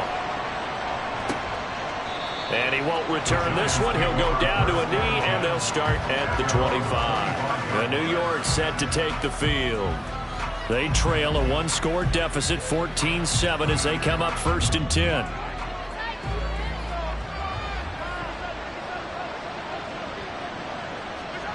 Here's Mahomes to throw. Throwing quickly there, but it's incomplete. Oh, they'll certainly be on the tablets going over that one for sure. Clearly, they were expecting something else out of the defense and couldn't adjust to make that completion happen. On 2nd down now, Huggins. And he's going to be dropped following a pickup of 7 past the 30 to the 32.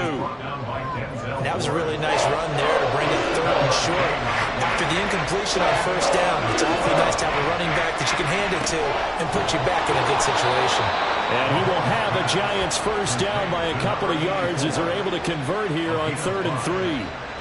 Would it be safe to say that as precise as routes are supposed to be run in the NFL, maybe they're not quite as precise in college ball? That's accurate, yeah.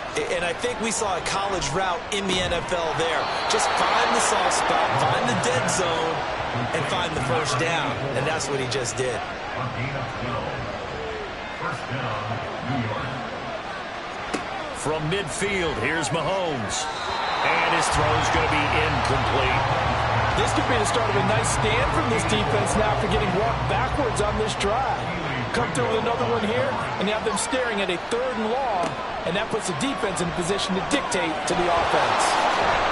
And they showed off the athletic juke. Good little gain there. Not a whole lot of real estate, but a nice carry. The Giants on 3rd down. Just 1 for 3 thus far. They're up against a 3rd and 1 situation. Up the middle they go. Huggins, and he will have a Giants 1st down as they're able to convert, albeit not by much, on 3rd and a yard. I like this focus there because he wasn't thinking about breaking that one big. All he thought about was, I need 1. Let's go get that. Ended up picking up 2. Mahomes now on 1st down. And that is incomplete. A misconnection there. He's hit on just 50% of his passes thus far. That's not where you want to be. Now you see the evolution of the game. You go back to the quarterbacks of old, 50% would be terrific because they threw the ball down. Rush coming, and he's taken down. They overload him that time with a safety blitz, and he winds up being dropped for a loss of 7. Gonna need better protection here. 3rd and long following the sack from Mahomes and company. Back to throw here. Oh, this will be incomplete. The rush gets home just as he was letting that go. That could have been worse. Instead, it's 4th down. And the Giants send out their punter now as he'll punt it away for the 2nd time. And he'll get this away into the icy winter air. And there's a work of art right there. Out of bounds at the 2-yard line. Philadelphia getting set to take the field. And they will begin with, should we call it, far from ideal starting field position, their own 2-yard line. So what's your definition of ideal? The 1-yard line on the other side of the field. Yes, exactly right. So, yes, your definition is apropos in this case. Trying to find some space to operate, and now they'll have it. A gain of 12, a big 1st down to get away from the end zone.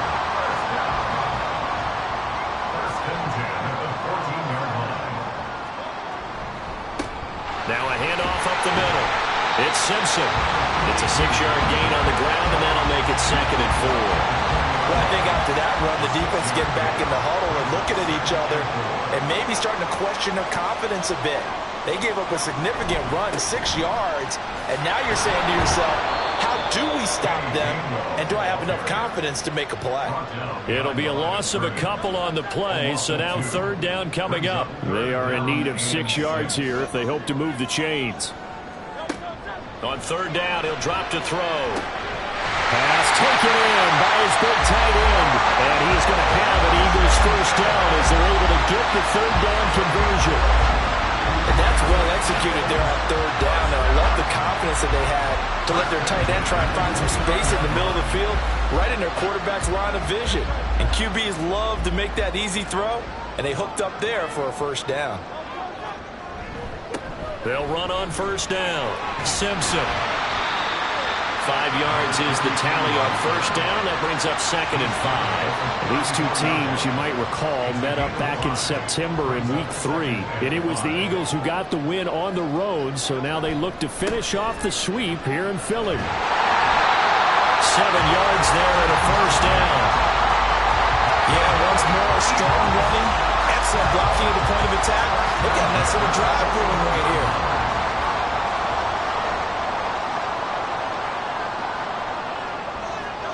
On 1st and 10, it's Hurts. Firing quickly, but it's incomplete.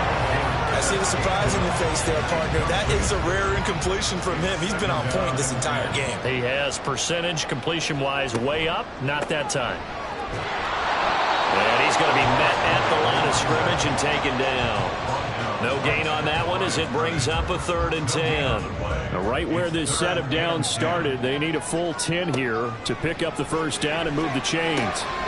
He's got his target. That's complete. And they're going to have another first down as the tackle's made at the Giants' 43. They give him 17 yards that time as that'll move the chains. And a good quarterback facing zone coverage. If he has just a little bit of time to survey the scene, that's what's going to happen. No doubt about it. If there's no pressure, he's going to continue to pick them apart because he'll have all that time to find someone open downfield. You can only cover for so long. So maybe they want to go to a zone blitz scheme, get a little bit more pressure. Remember when Carolina did that against Denver? They lost the game ultimately. They dropped the defensive end out, and he ended up with an interception in that game in Super Bowl 50. Maybe some sort of scheme like that to try and get more pressure at the passer. The whistles and a stoppage here. Looks like one of the Eagles is in some discomfort out there. But not what you want to see this late in the season. Medical staff is going to check on him, and we'll step aside for a moment. 2nd down. Here's Hurts. Now a short pass pulled in by Washington. And he gets this to the 35. Good for a gain of 5. And the Giants will go with 6 defensive backs here on 3rd.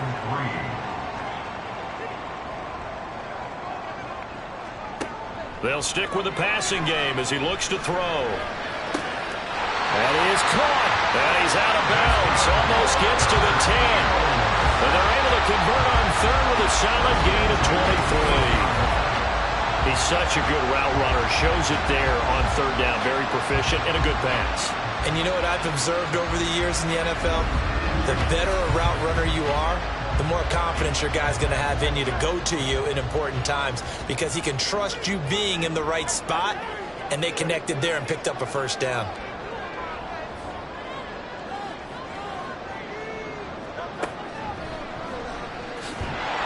And he is going to lose yardage here. 2 yards the loss, 2nd and 12. When a draw works, it can be a thing of beauty. But when it doesn't, oh, it can be ugly. And in this case, loss of yardage ugly. On 2nd and 12, Hurts. And coughed it up. And the Giants have it. It's picked up. And a big turnover there as his guys will get the football back.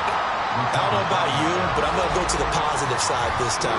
Yeah, there was a fumble at the end of this one, but what a sustained drive. And if they keep stringing those together, you got to like their chances. And credit the defense, though. You're out there for that long, you start to get tired, but they were able to get the turnover. Did you just credit the defense? I like to credit the defense and the offense. I like you. And the analysts. That's perfect.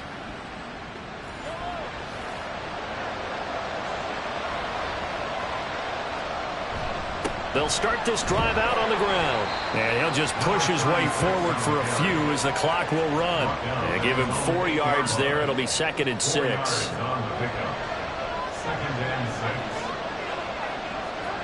Final shot before the half from Mahomes. That's taken in by Duvernay.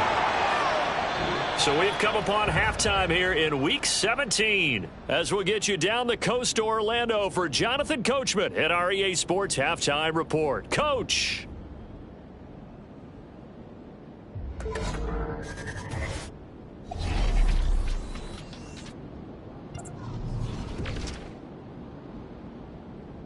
We'll start with a rematch from Super Bowl 43. Pittsburgh heading to State Farm Field to take on Arizona. And it's the Steelers who are out in front. The Steelers trying to finish that one off and claim victory. From there, we'll take a trip east to check on the Bears at home at Soldier Field. And they've gone to the half in that ball game with the visiting Browns out on top. A couple of touchdown passes there for Joe Burrow. Finally, let's get to the country music capital of the world and see what's happening with the Titans at home in Nashville. And it was the visiting LA Rams who get the victory in that one. The Rams are in need of some changes come the offseason. We know that. But they do get the victory there to get them to 5-11. The Eagles were led in the first half by their dynamic quarterback, Jalen Hurts. He was on point, throwing a touchdown pass to help his guys take the lead into the break.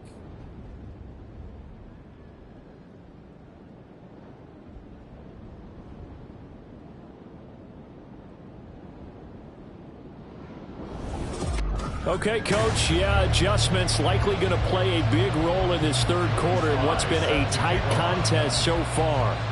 So the Eagles with the lead, and they're going to get this football first as the third quarter gets underway. And he'll be stopped right around where he would have been had he gone down to a knee, maybe a yard shy of there at the 24. Out come the Eagles now as he'll go on offense first here in the third quarter. And despite the turnovers, Charles, and they had multiple in that first half, they still have the lead as they begin this third quarter. And they probably heard some conflicting tones at the half, don't you think? A lot of praise for what they did to get this lead, but also a little bit of scolding because they got to take better care of the football in the second half. But you and I both know the great leaders, they know how to give that little bit of vinegar in there and cover it with a big dose of honey. That is caught. It's the tight end Goddard. And they work this well upfield across the 45. That one covers 24 yards. It's a first down. It is fun to watch the big man work the middle of the field. How about that post route there? Did an excellent job of getting his head around to look the football in and gain significant yardage. On first down, Simpson. and he'll work this forward for about 3 at second down. Just not a whole lot of room to operate there on that carry. No, not at all. They did a really nice job staying in their proper places and not allowing any lanes to open up. And he will find his man on the outside. A gain of 3 last play. This time they double it and pick up 6. Could be 4-down territory even if they don't get this, but they need just a few inches here on third. And they'll try and run for it with Gainwell. And a very determined run there as he'll take this all the way down to the 27. Good effort. 53 yards now on the ground on just 7 carries.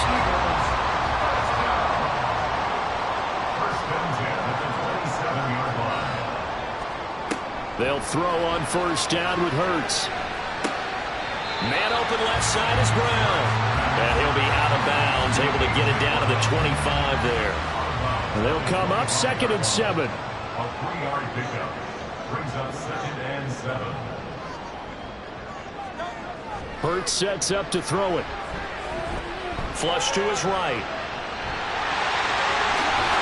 Hurts fumbles it. And the Giants have it. It's picked up. And a big turnover there as his guys will get the football back. Whenever I see a team turn it over on back-to-back drives, fumbles on their last 2, I know one person's blood pressure who is starting to rise, and that's the head coach. Absolutely. And when's it going to go down? When they stop fumbling? When they stop fumbling and after he's assessed the game film, and only if they manage to win the game. Now we take a glance at the offense as they work their way back out for their first possession of the second half. They'll take over deep in their own end after the fumble recovery as they start 1st and 10. Meanwhile, Mahomes throws on target to Duvernay. And able to get it across the 10 to the 15. Trying to escape the shadow of their goalpost. That helped. 10 yards. First down.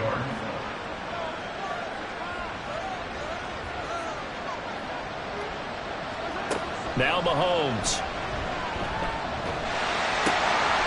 Wide open receiver complete. And mark him down way up close to the 40 at the 39. Call that a very strong gain of 24.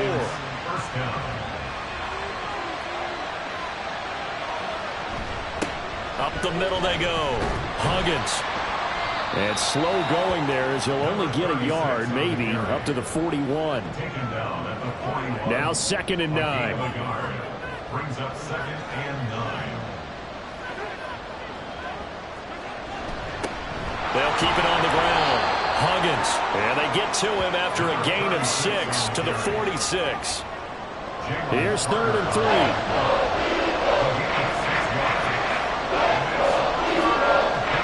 Now here's Mahomes. Working the middle of the field, and he's got a man complete. And he will have a Giants first down as they convert on 3rd and 3 with a nice gain of 7 yards. So from Philadelphia territory now, here's a 1st and 10 at the 47.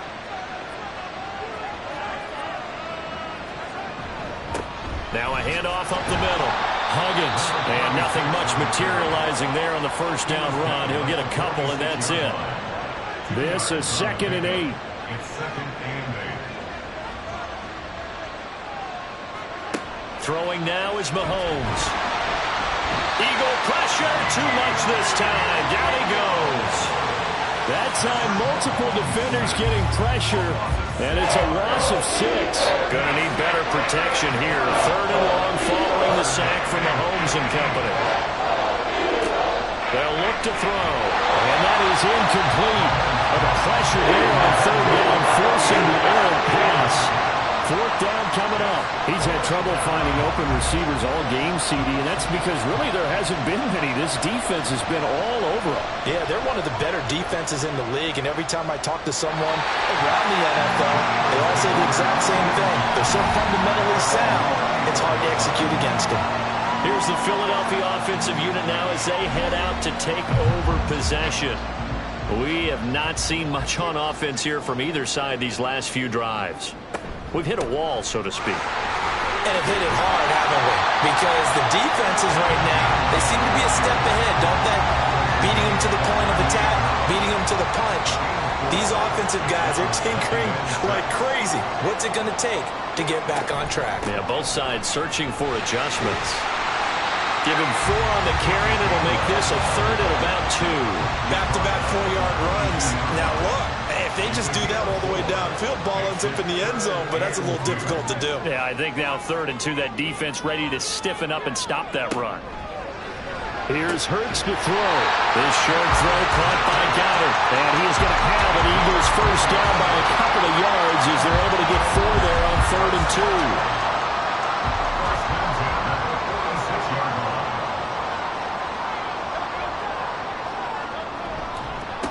Up the middle they go. It's Simpson, and they'll get this just to the 47, 1-yard gain.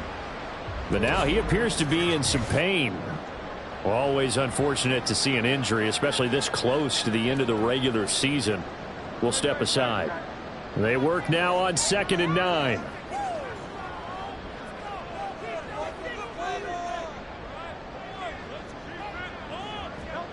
Throwing is Hurts. Over the middle, complete. It's Brown. And they're going to have another first down as the tackle's made at the Giants' 41-yard line.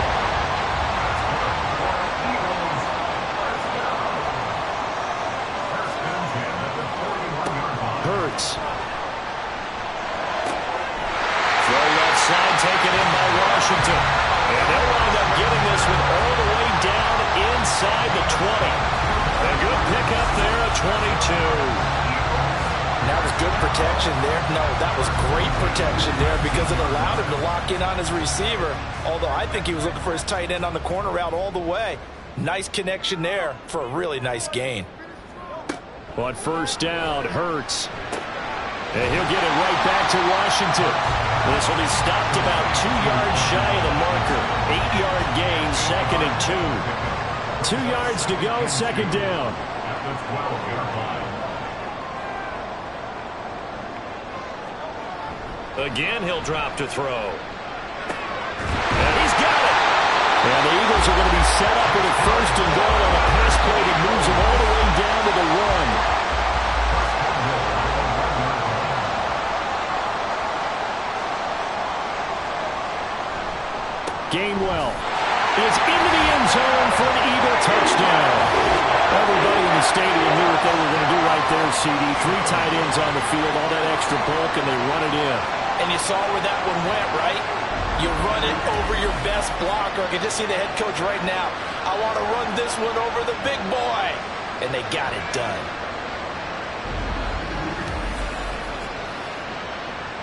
Elliott on for the extra point.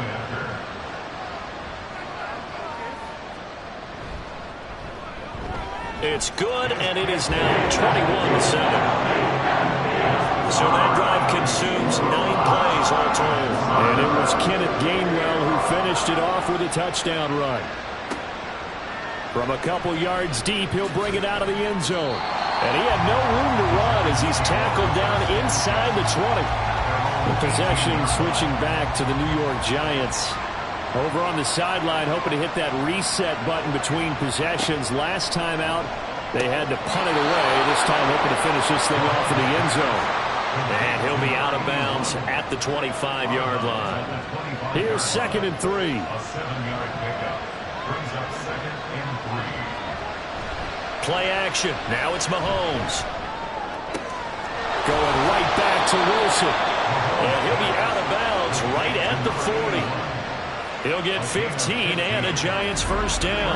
And that's one of the better plays we've seen this offense put together so far. They haven't been able to get on track much at all. But listen, they're only down a couple of scores with the rest of this quarter and the entire fourth remaining. So, stranger things have happened. They'll run on first down. Huggins, and he is going to be stopped cold behind the line of scrimmage. Officially, it's a 1-yard loss. That's going to bring up 2nd and 11. At the 39-yard line. Here's Mahomes to throw. Got a man. It's Patterson, complete. So they'll get 8 out of that completion. And now we've got a 3rd and 3. Coming up here looking for 3 yards to pick up the first. Now whistles here and a flag down. I think a Giant jumped early.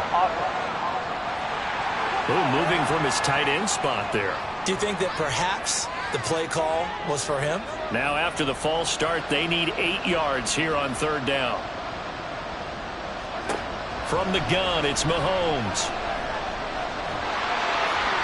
And that one too wide and incomplete. And the passing windows are just not there. That's just another example of how great this defense has been all game long. And that's exactly what a top 10 defense can do. They can really change the game tempo and frustrate you as you try to execute offensively. Now Brown. And fighting down inside the 25. We have played 3 quarters. We'll return with more after this break. You're watching the NFL on EA Sports. And welcome back. We are in the city of brotherly love, Philadelphia. Already at the line, this Philly offense set to go. Now, there are 2 scores on the plus side. Still time here in this 4th quarter, but maybe you start thinking about playing keep away? Yeah, I think here's the situation. You're not thinking touchdowns anymore. You're just thinking first downs. To keep up with your theme there, playing keep away, first downs, they can't touch the ball. From the 33, here's a 2nd and 5.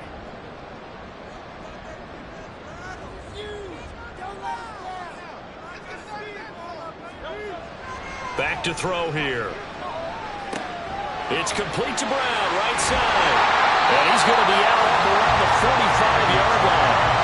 Hurts connecting there with Brown for the Eagles first. I like that they're staying aggressive on offense because to me this drive is what is known as a put-away drive. You score here, that might put this one to bed. I like the fact that they're playing with confidence and not playing with fear.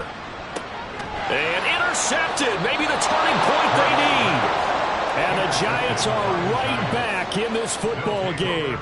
2-score game here in the 4th, and that pick, it kind of keeps the door ajar, doesn't it? It does, and you wonder about their strategy because with a 2-score lead, you would think maybe you're just sitting on it and trying to drain some clock. It's almost like they felt like, hey, we've got a good cushion. We can keep pressing it. It ended up costing them. And the Giants ready to come out now. The interception was a great starting point, but now they need points pretty quickly, down 2 scores. They'll start on the ground here on first down. They'll get a yard, that's all, as they get him down at the 28. Defenses always talk about earning the right to rush the passer on third down, and you know what offenses want? Win first down so they can set things up for themselves better. And that wasn't helpful there. Not a big impact on first down. They get 7 there on the screen. It'll set up a third down. One thing I think that's safe to say defensively, the tackling's been really good. And because of that, it's been very, very hard for them to move the ball because you're not getting the benefits of run after catch. You're tackling them almost on the spot. That means you have to run extra plays, harder to move it. They have the first down with that gain of 4 yards. 4-yard pickup on the play. First down, Giants. To throw, it's Mahomes. Pressure comes, and down he goes. The Eagles get there for the sack. Aiden Hutchinson in there yet again. What else is new? He continues to rewrite the record book in single-season sacks. He's the NFL sack leader coming into the game, and now that's 2 more that he's added to his total. He wants some separation from spot 1 and 2 in that sack category. So now 20 yards to go on second down after the sack. Work to be done. Looking to throw is Mahomes.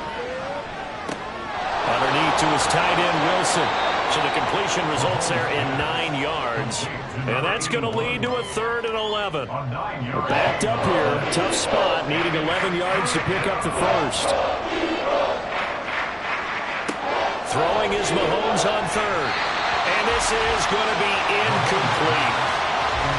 That is certainly one way to frustrate a quarterback. When there's extra defenders on the field, dime package, lots of speed, no space to fit into football. Now on 4th down, on is the punt team sending this one away. Fair catch signal for it and taken at about the 15-yard line. So a change of possession here on the punt. And it will be Eagles football, 1st and 10.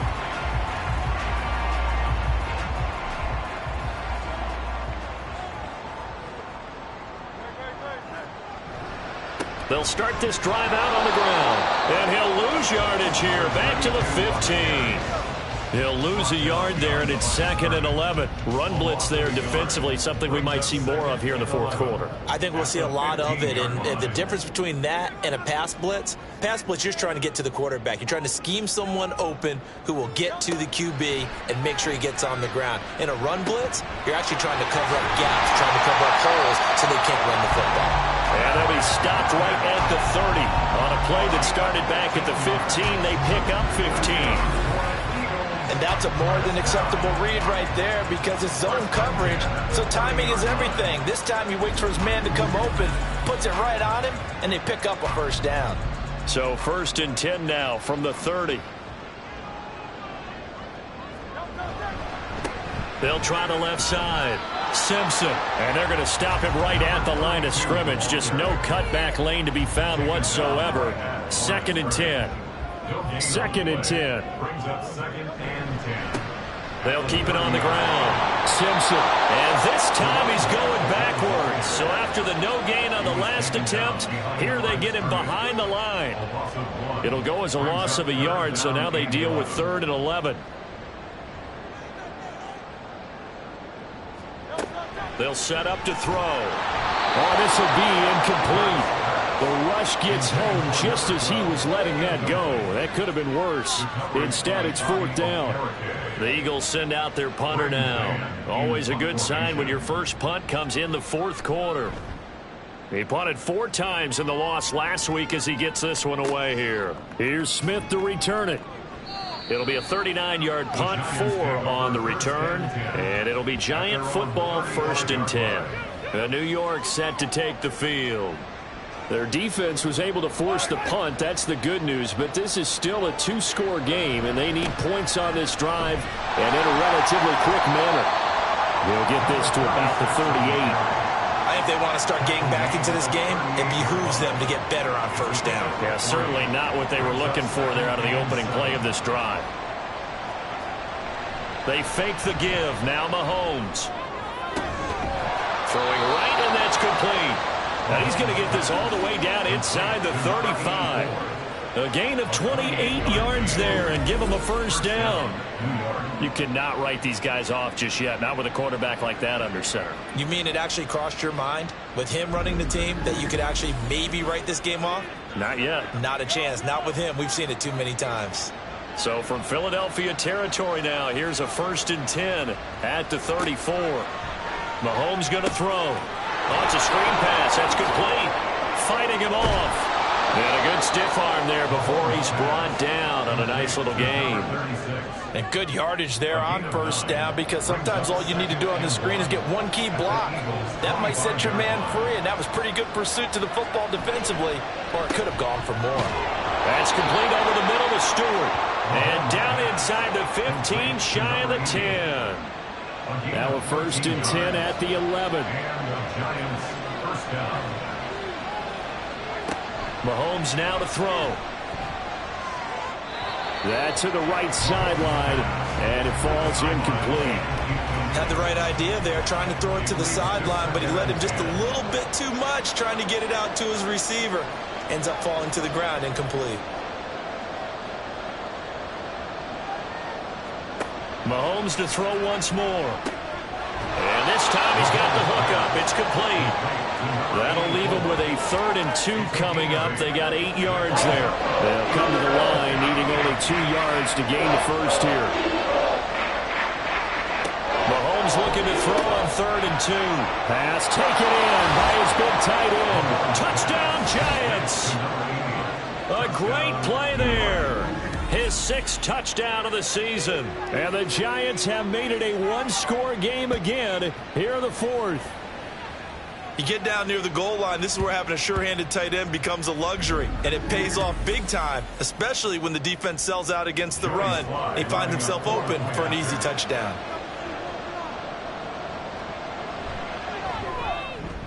The extra point by Sly is up and good. And now things get a bit more interesting here in this 4th quarter. Giants 14. Joey Sly now to kick off after the touchdown. And here comes a return from just beyond the goal line. And ultimately cannot get this out to the 25-yard line as he's dropped at the 23. Now Philadelphia ready to get going on offense again. And with that last touchdown, I mean, we're set up for a good finish here. Some things to consider, Charles. Obviously, it's a very close game. You're in the 4th quarter. Defensively, they've got all 3 timeouts in their back pocket. So the chess match really ramps up, doesn't it? Because in these situations, what do? Do you run the ball and kill the clock here? Or do you try and bury them with another score? And how about defensively? Do you use your timeouts at the earliest opportunity? Or wait till you hit the 2-minute warning? So there's a lot going into this one. Let's see how each side goes about their strategy. Throwing from the gun, it's Hurts. They're unable to connect, but a late flag comes in. And the contact may have come too early.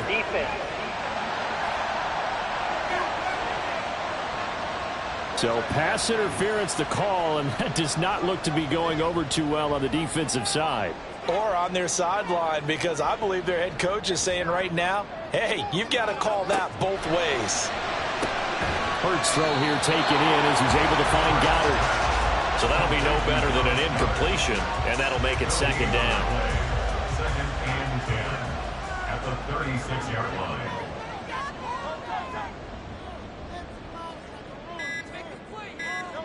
Hurts sets up to throw it. Throwing for Smith on the out route, and it's caught. And he'll be out of bounds up near the 45 at the 44. This is 3rd and 2. Maybe the biggest play in this football game. Now a handoff up the middle. It's Simpson, and he is going to have an Eagles first down. At least it appears that way. And he got it by maybe the length of the football. 4th quarter, down to the final 2 minutes, and we've got a one-score game. So it's Eagle football here as we get you reset. Not totally home free yet, but it's looking good as they come up 1st and 10. They'll keep it on the ground. Simpson. The Giants going to go ahead and use the first of their timeouts. That'll leave them with 2 remaining. We'll be back after this. On second down, it's Simpson. And quickly we're going to get another stop here with 1:54 left as they call the timeout defensively. From the midfield strike, they'll look to throw. Working the middle of the field, and he's got a man complete. The Giants going to burn their third and final timeout. And they'll be disappointed to have to burn one there after giving up the first down. Ball at the 24 and a 2nd and 11.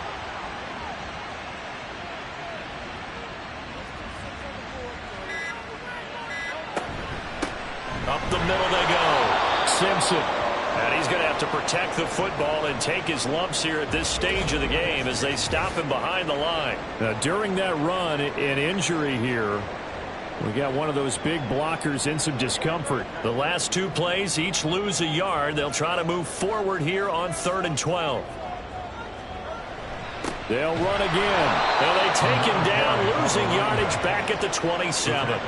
An interesting and intriguing decision there defensively because they kept extra DBs on the field despite seeing the multiple tight end look that came out for the offense. I thought they were going to switch out of it. I didn't know if they felt they didn't have time or what the case was. Well, in any event, the extra speed allowed for great penetration as they stuffed that one behind the line of scrimmage.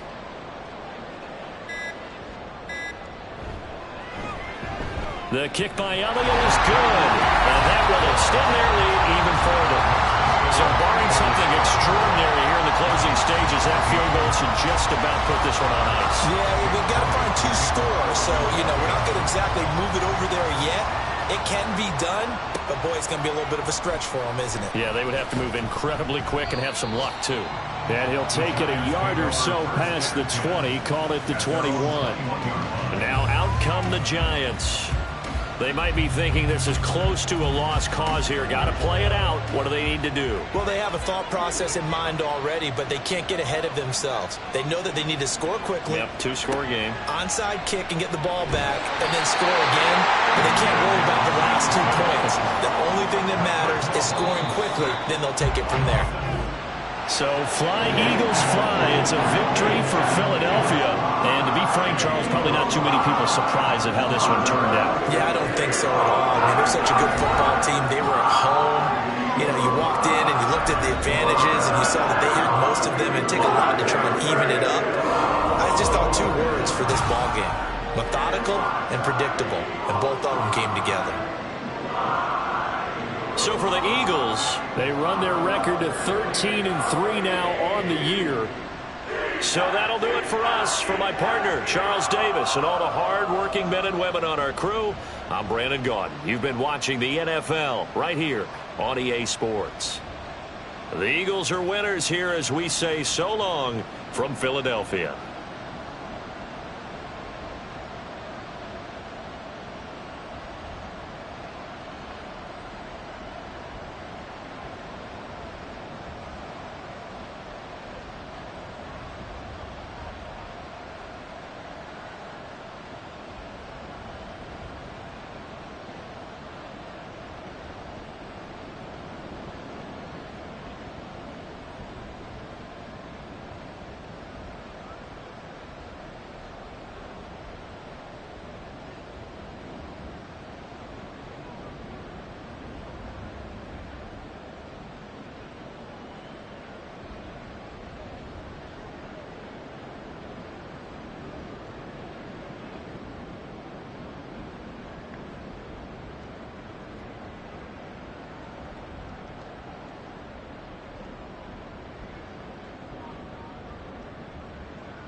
It's Week 17 of the National Football League.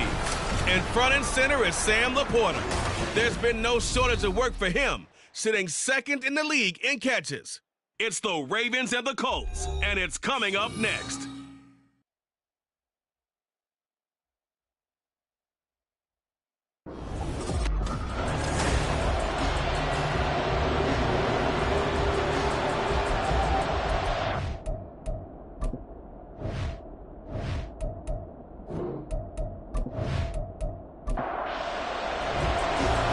Get strapped in. It's just about time to get the party started. And we are underway from Indianapolis.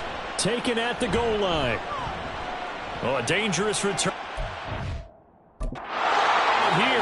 And they're going to have good starting field position. He's out of bounds, but not before he's across the 35. Number 8, Lamar Jackson, trotting onto the field at quarterback, ready to lead this Ravens offense. And when you think about great seasons in recent memory, he's definitely putting one together here. There's a good chance he's going to go over 5,000 yards passing for the season. He's just a little bit under that mark coming in. And I tell you, it's pretty rarefied air when you get up there with numbers like this. And he'll have it past midfield almost to the 40 before being taken down. No one there to help out downfield, but no problem scrambling for 22 and a first. No surprise to see him running again here. It's something he's done throughout this season. And that run puts him over 500 yards on the ground for the year. He's got to be thinking to himself, if I'm already at 500, what's to stop me from going for 1,000? Now here's a throw right side taken in by his tight end. The numbers for him from a week ago: 10 catches, 107 yards, and the touchdown. And in doing preparation for the game, you notice where guys rank in the league in terms of statistical categories. He's 4th in the league in receiving yards. That caught my attention in a positive way. And he'll follow his blockers there all the way down to the 23-yard line. 10 yards there, good enough for a Raven first down. The Ravens at 14-1 now on the year.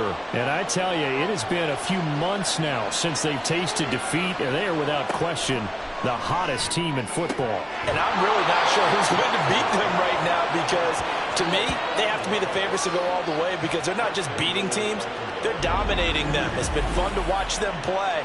Not just in their winning, but how they're getting it done. And he's top 5 in the league in terms of receiving yardage because of plays like that. What have you seen from him on film that you like so much? Well, I'll strip away everything else and get to what we call the moment of truth. When the ball's arriving and there's a defender there, he just comes. And he'll get in. Touchdown, Baltimore.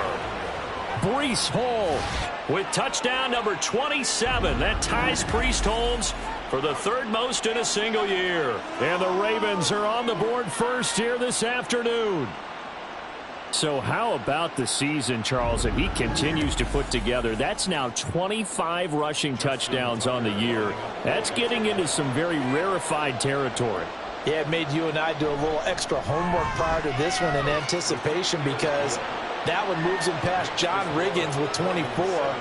He draws even with Emmitt Smith at 25 in 1995. Next up, Priest Holmes and Sean Alexander with 27. And the guy on top, LT, LaDainian Tomlinson, the Hall of Famer, he had 28 in 2006. So now the Colts will get their first opportunity with the football. And trotting out there, no introduction needed for this guy around the league. Now in his 7th season as a QB.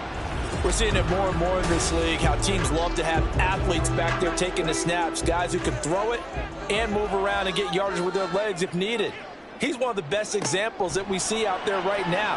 He can throw for hundreds of yards one week and then run for 100 plus the next. He adds an extra dimension that really confounds defenses when he puts it all together. So after the incompletion, 2nd and 10 from the 22. Back to throw. Here's Richardson. Oh, he's got him in wide open, complete. And he gets this one just shy of the 40. They'll mark him down at the 39.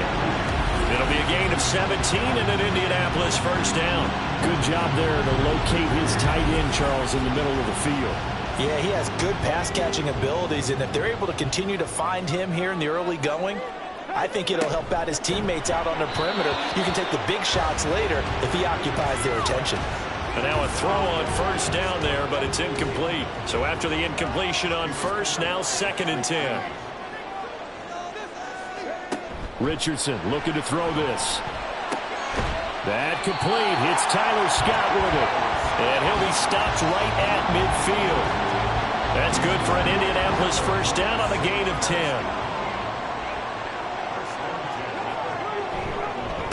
They'll run. This is Jonathan Taylor. Oh, felt like that move deserved more than he got there.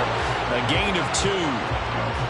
From a couple of yards beyond midfield, here's 2nd and 8.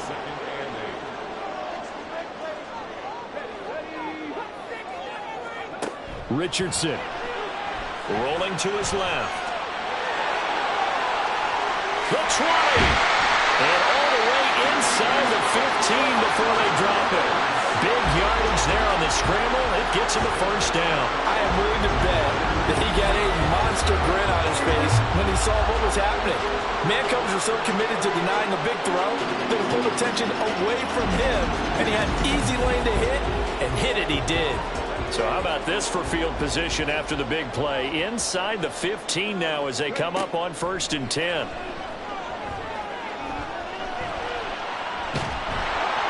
It won't be a sack, but it's no gain, and it brings up 2nd down. But one of the things we talked about coming into this was that we were never going to question the fight that he's going to have for all 4 quarters of a game.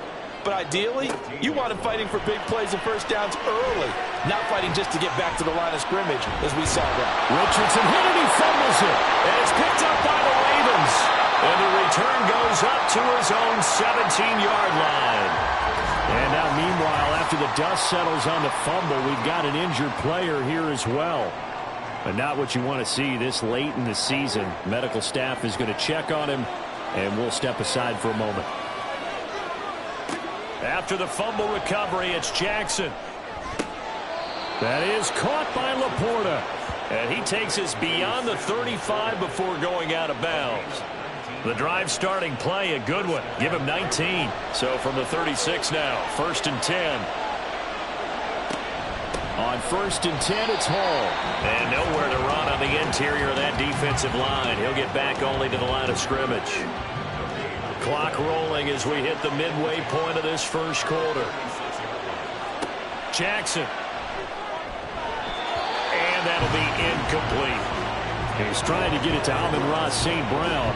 And that'll make it 3rd down. You look at this Colt defense. They come into this one in the bottom half of the NFL against the run, number 19 overall. And stopping the run, that's been an issue for them all season long. Aren't you glad that you're not coaching the defense right now? I'm very glad. They said that they've seen it in doses, but very, very small doses. Yeah, you've got to be consistent. It's down in and down out, being able to play it, understand what you have to get done, and finally stop some people, put them on the ground. 2 first downs have them up near midfield now on 1st and 10. Hall ought to give up the middle. Reed Blankenship delivering the hit. That felt like a trap because it looked to me like the opposing front was on that play from the get-go. They had everyone crashing the ball carrier before he even made the line, and they hold him to just a yard. Blitz coming, and down he goes. They bring the safety on the blitz, and he busts through to drop him for an 8-yard loss. Now after that sack, it's 3rd and long for Jackson and the Ravens. Yeah, some real defensive resistance there, saying not so fast to a good drive. They had much to the end zone the last time out.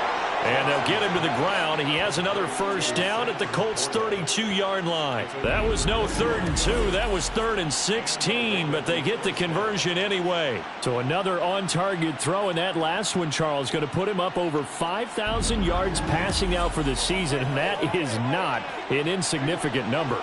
Indeed it is not, because this is not a big list, and most of the guys on it, Drew Brees, Peyton Manning, Tom Brady, Dan Marino, they either are or will be Hall of Famers. And he struggles to get a yard here, maybe a yard, down to the 31. From the 31, here's 2nd and 9. On second down, a run with Hall. And he'll go down at the 26 following a gain of 6. A quick burst there, and he nicely bit off a pretty decent gain. They'll come up now 3rd and 3. On the draw, it's Hall. And he'll be tackled about 2 yards shy of the line to gain. A 1-yard pickup leads to 4th down. So if you've been playing defense in this one, there's a little bit of the good and some bad, because they did give up the touchdown run to him earlier, but shut him down otherwise. Outside of that, you're exactly right. I would say they've contained him very well. The offense staying out. They're going to go on 4th and 2. They'll go for it. It's Hall. And, boy, this is going to be close. That mark looks a little short, and he didn't get there. And hold on here, because on that last run, it looks like we have a player who was shaken up. Always unfortunate to see an injury, especially this close to the end of the regular season. We'll step aside. They'll come out throwing here on 1st down. And he's going to have the hook up to Scott. And he gets this one just shy of the 40, down at the 39. Successful start to the drive, 17 yards, and moves the sticks. From up near the 40 now after the big play to start. Here's another 1st and 10. Back to throw. Now, quick throw there is incomplete. He was looking for Michael Pittman that time. And now it's 2nd down. You look at this Baltimore defense. They really played well a week ago in that win over the Jets. I just consider myself fortunate that I'm not in charge of the offensive line. They gave up 7 sacks last week. And if things don't improve in this game, head coach isn't going to be looking at the offensive line. He's going to be looking at the offensive line coach. And that's when things get dicey. Well, that certainly has to feel good. It's not all the time that the play caller should get all the credit. Sometimes I think in the huddle, the quarterback just says, hey, who's going to make a play for me? I just need something right here. And the end result there, nice 1st down. Drive keeps moving. And he'll take this one down to the 36. That's a nice job there defensively, being able to diagnose that little touch pass. They saw it coming, converged on him before he could get much out of it.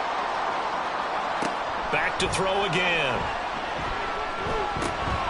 Looking left side, it's complete. He's got it. And he's going to be taken down with the 1st down at the Ravens' 23. Another good reception there. The Colts on the march.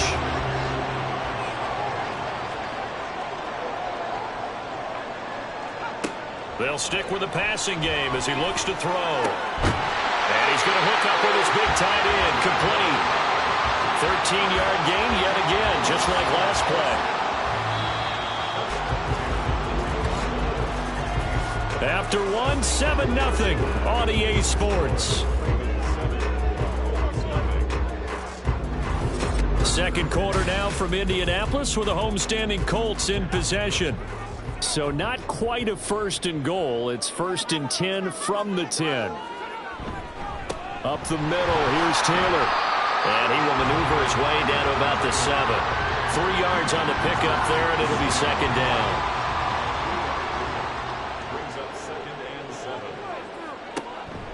Now back to throw. And down he goes. Pressure gets him back at the 14. Multiple players combined for their team's 1st sack of the game. Coming off the line, he's been wreaking havoc all year. And look, that's why, as a result, he's getting some looks for Defensive Player of the Year in the NFL. And I know that many people don't have him first on their list right now, but he deserves. Touchdown, Colts! Michael Pittman with touchdown number 8 on the year. And the Colts are an extra point away now from tying this ball game. Brandon, what we just saw there were 2 guys who are in sync. The person delivering the ball, but especially the person running the route. Tremendous job. It results in a terrific play.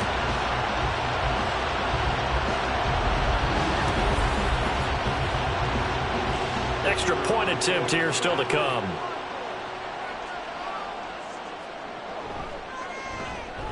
It's up and good, and we're tied at 7 here in quarter number 2. That time, a 9-play drive. And it was capped off on the touchdown catch by Michael Pittman.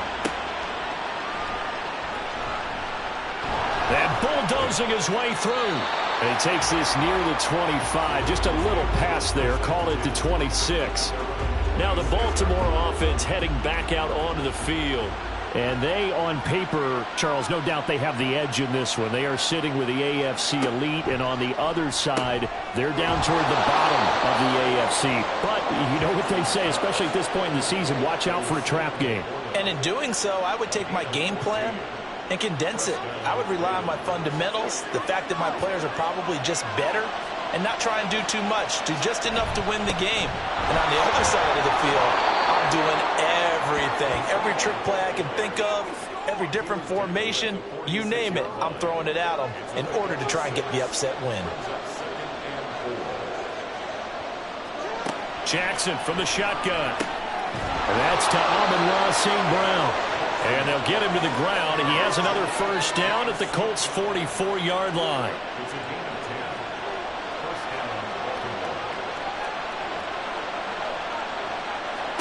To throw is Jackson. That's into the hands of Wallace over the middle. And he goes down, but not before getting this inside the 25. Well, they had a gain of 10 last time, now a gain of 20 here. And this has been a nice answer to the touchdown drive against them a few minutes ago because they've come out and reestablished the tempo. A nice throw there, and they're putting together a very strong drive as a response.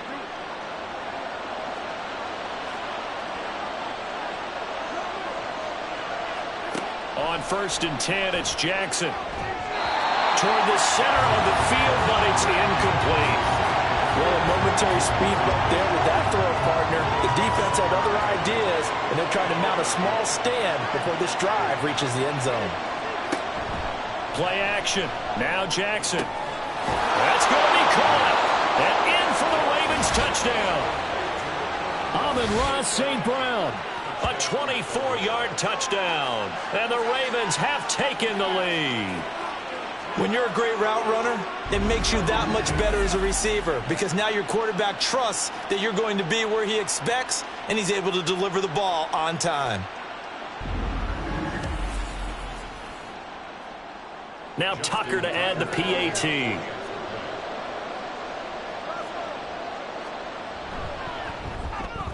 And he's got it. It's now a 14-7 ball game. A drive that time of 6 plays, and it's capped off by the Baltimore score. Tucker now to kick it away following the touchdown.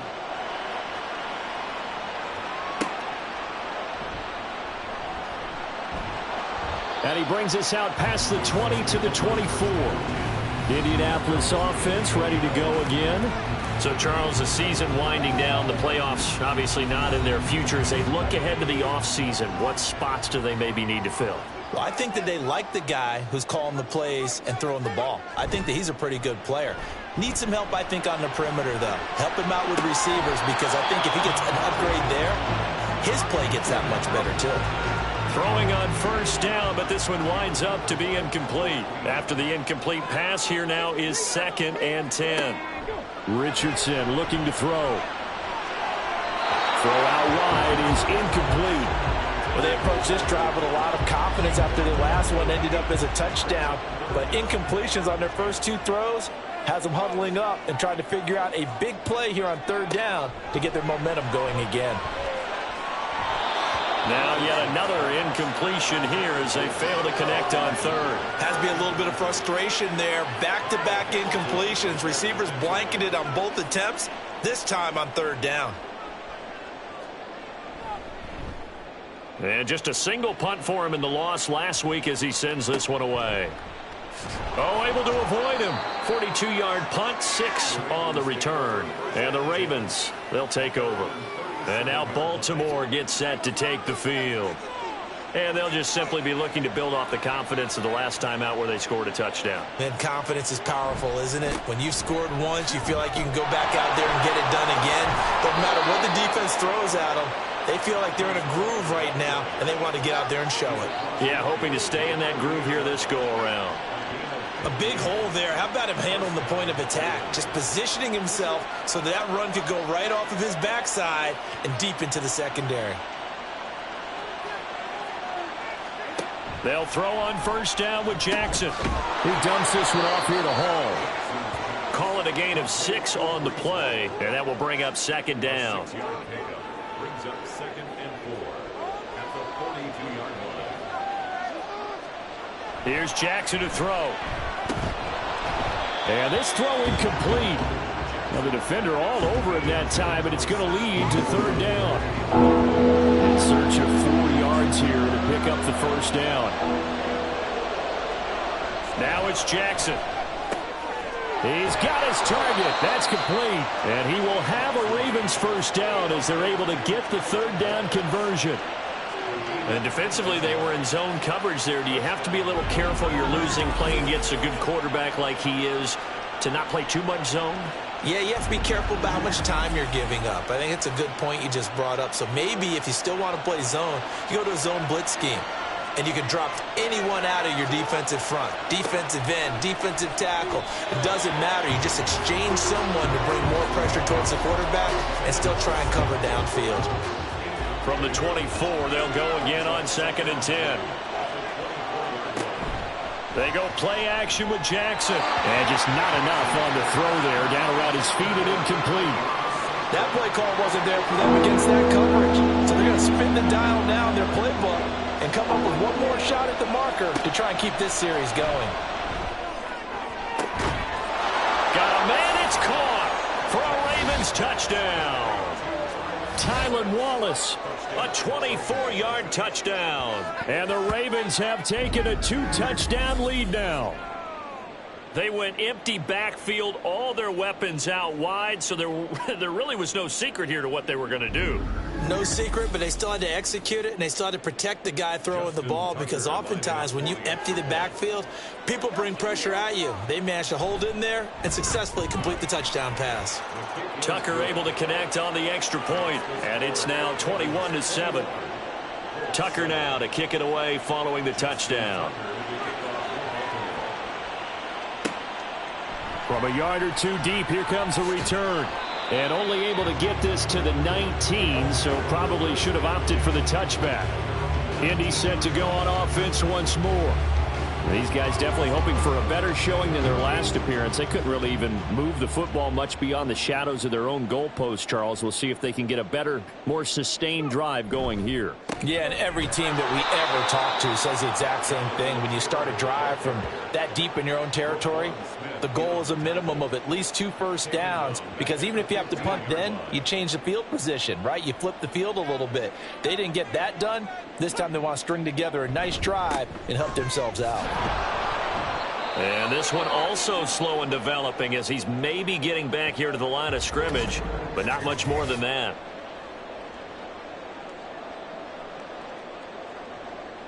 Let's go now. 3rd down and 13.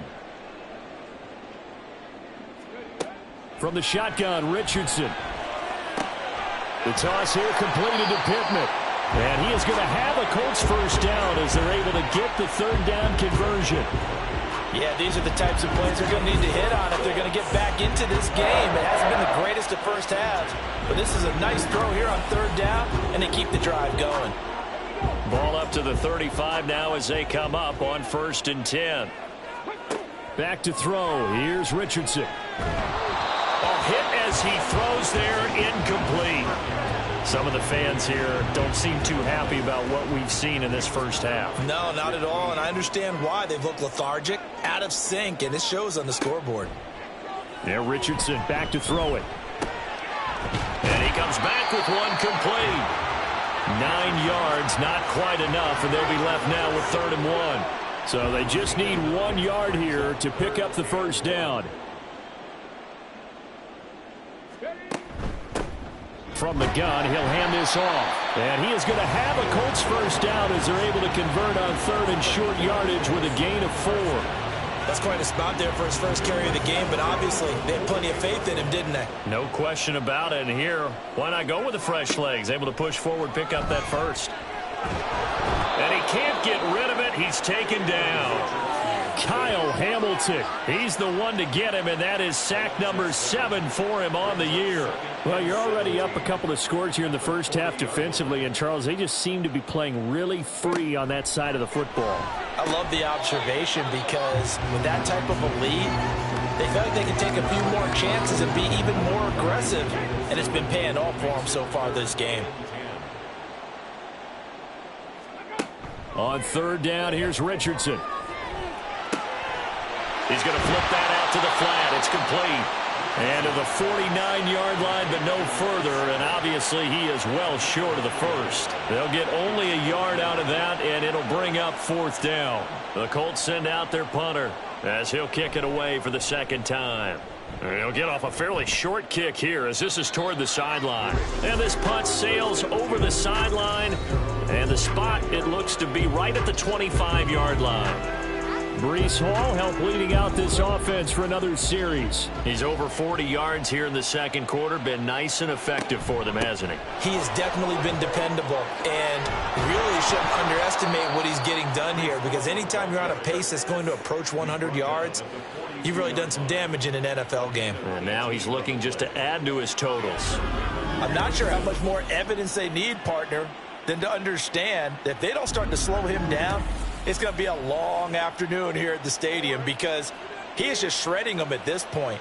And let's face it, coming into the game, they knew he would be the focal point of their attack. This is going to take an 11-man unit on the defensive side to start making plays. Call it a gain of 4 on first, and that'll make it second down. 2 minutes remaining in this first half of football. From the 46-yard line, a second down and 6.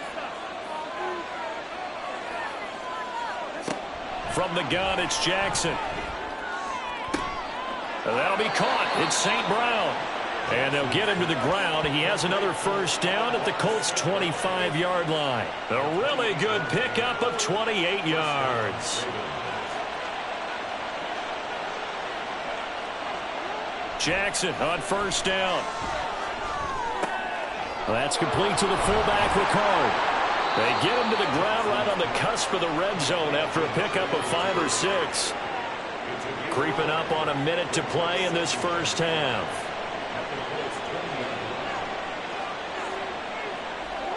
On second down, here's Jackson. This to Laporta, right side. Now the Ravens going to use one of their timeouts as they'll stop it with 40 seconds remaining in this first half. Now, meanwhile, a pass that should have been intercepted, but it winds up falling incomplete. What an excellent defensive stand there in the red zone. Nice tight coverage. They certainly recognized how important it was to bring up fourth down here. Fourth down, here's Jackson. And it's incomplete. They cannot convert, and they turn it over. The Ravens go for it, but come up empty. And the Colts are going to take over with a football. So they've gone for it twice now on fourth down in this game, and both times unsuccessful. I wish we could hear the headsets now between the head coach and the offensive coordinator. Now that they're 0 for 2, if they get into a third situation, head coach might say, hey, you got anything for this one? Might get radio silence back. Throw left side is complete on the diving effort. The Colts going to use the first of their timeouts. So as they talk it over, we step aside. Firing quickly here, and that's complete. Now the Colts going to burn the second of their timeouts as they'll stop the clock with 26 seconds to go until halftime. Now the Colts will use their third and final timeout. And with halftime on the horizon, they'll be out of timeouts from here forward. Richardson working from the gun. And that one to the right side and incomplete. Yeah, that's a nice job there defensively to blanket those receivers on third down. And as a quarterback, all you can do is just loft one toward the bench. Not too close, mind you, and live to punt the football. He's been a busy man here in this first half as he gets it away. So possession goes over here on the punt. And control of the football switching hands with very little time remaining until the half. The Baltimore offense at the line set to get going. And they're just going to run it here up the middle. And not a whole lot of room to operate there on the first down run. He gets maybe 3. So we've come upon halftime here in Week 17. As we'll head down to Orlando, that's where we find our man Jonathan Coachman at our EA Sports Halftime Report. Coach.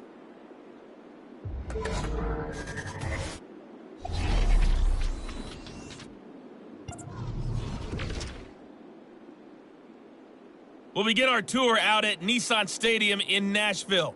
And it's the Rams who have the lead in the second quarter. The Rams locked in a tight one, but this is a game you feel they've got to have.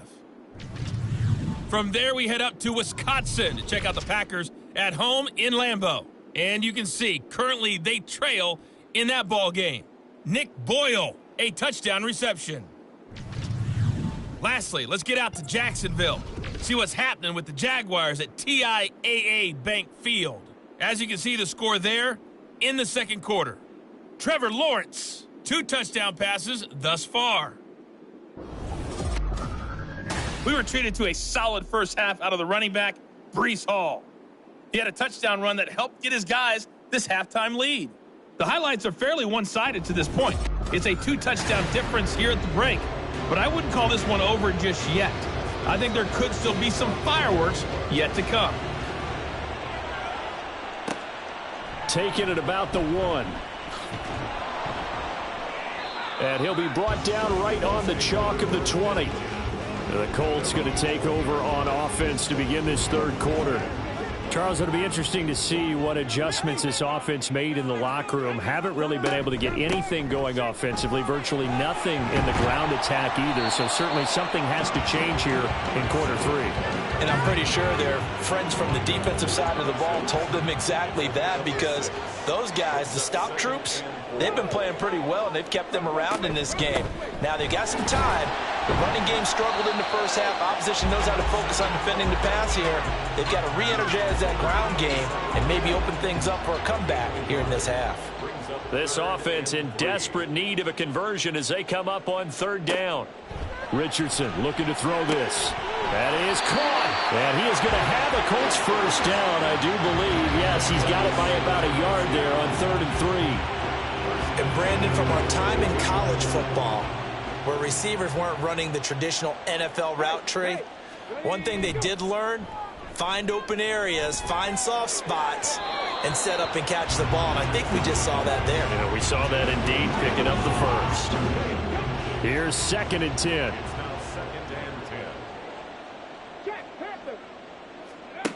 Now Richardson.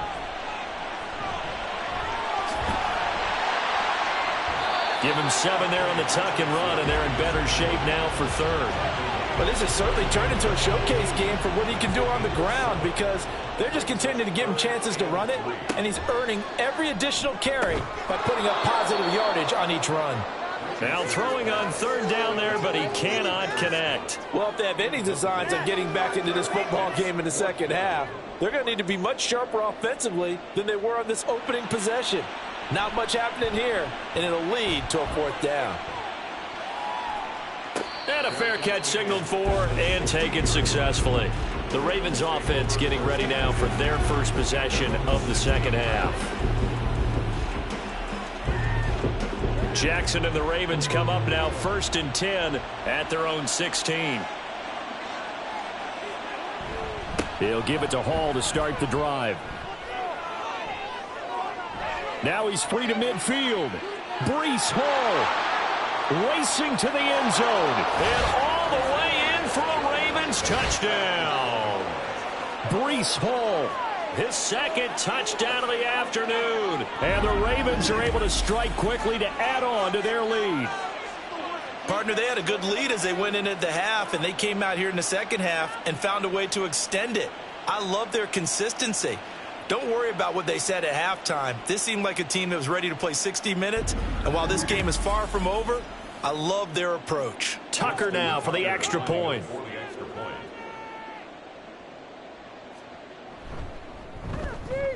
He knocks it through. It's 28-7. Those are the ones the offensive coordinators dream about. One-play drives from that distance. What an effort. It results in the touchdown. And makes it across the 20 as his guys will set up shop at the 23-yard line. As the Colts offense makes their way out, we take a look at the playoff picture in the AFC.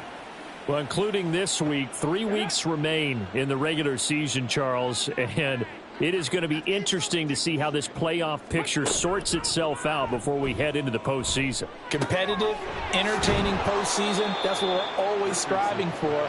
But I think we get it during the regular season, too, because you never know how things are going to go during the final weeks of the season. Every team pulling out all the stops to get a better seed or just to get one of those 7 seats at the table. And the big boys up front, they're going to stop him right at the line. No gain on the play, and it's going to bring up a 3rd down. Brings up 3rd down and 7. Here's Richardson to throw. He'll take a shot downfield for Pittman. And that will be incomplete. Well, they weren't scared to let it fly, but it falls to the ground and brings up 4th down. I'm sure this isn't a novel thought, but maybe run some simpler routes instead of trying to get it all back in one shot. Defense certainly appears to be ready for them. Try and get it back little by little instead of in big chunks. Here comes the Raven offense now, ready for another possession. Well, partner, you know, coaches always say that every play is designed to score a touchdown. Sometimes that's not really true, but last drive, that was the case. One play to get into the end zone, and now they'll try to duplicate that success here. And it's rare for those moments to happen. Incredible when they do. And you saw the celebration. Pure, unbridled joy after that one. From the 35, here's 2nd down and 2. Paul again. And this won't be enough to pick up the first. A gain of 2, 3rd and 1. Well, that's not a run that's going to make any of the highlight tapes, but they've been moving it well all game on the ground. This is another one that keeps them moving forward. They'll run with Hall. He is going nowhere as he is enveloped behind the line. No gain on the play there, and it'll bring up 4th down. They've called his number a lot this afternoon. You wonder how much tread is left on those tires. We certainly do, but I always think back to one of my favorite coaches in the NFL, and he used to have a meeting with his running backs every year in the offseason and say, look, as many times as you're going to carry the ball, you should be able to carry it one more time, so make sure you get in shape. A nice return there of 11 to help mitigate a good punt. And the Colts will go on offense here, 1st and 10.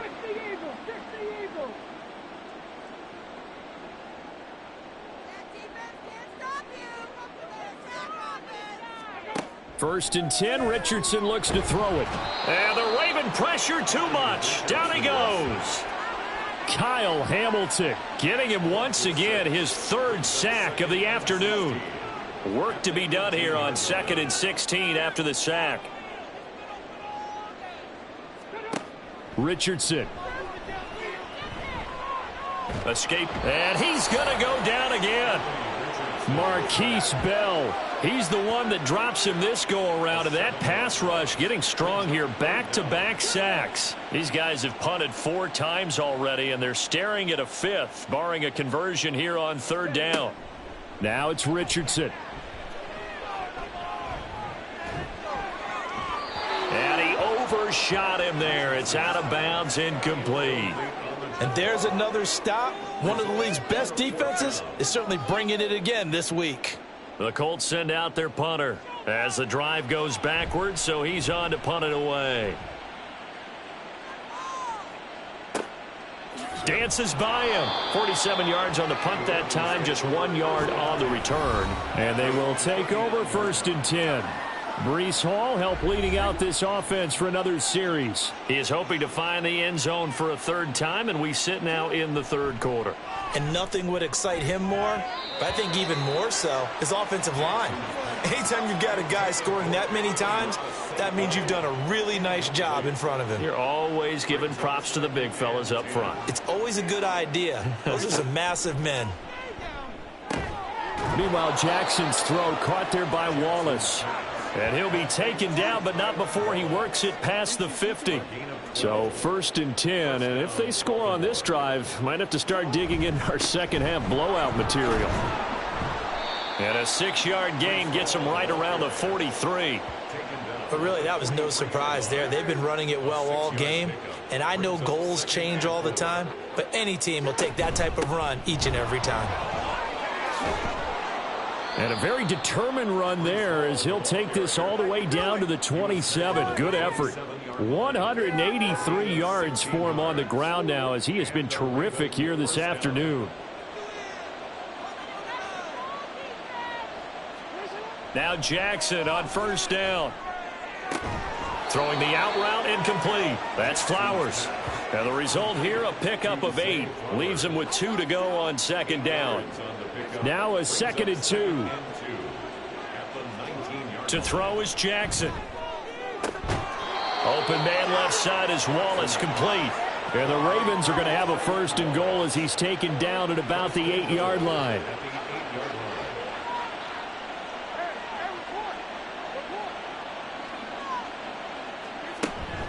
They'll run with Hall. And he'll be stopped just outside the 5 at the 6. Give him 2 yards on that one. 2nd and goal now.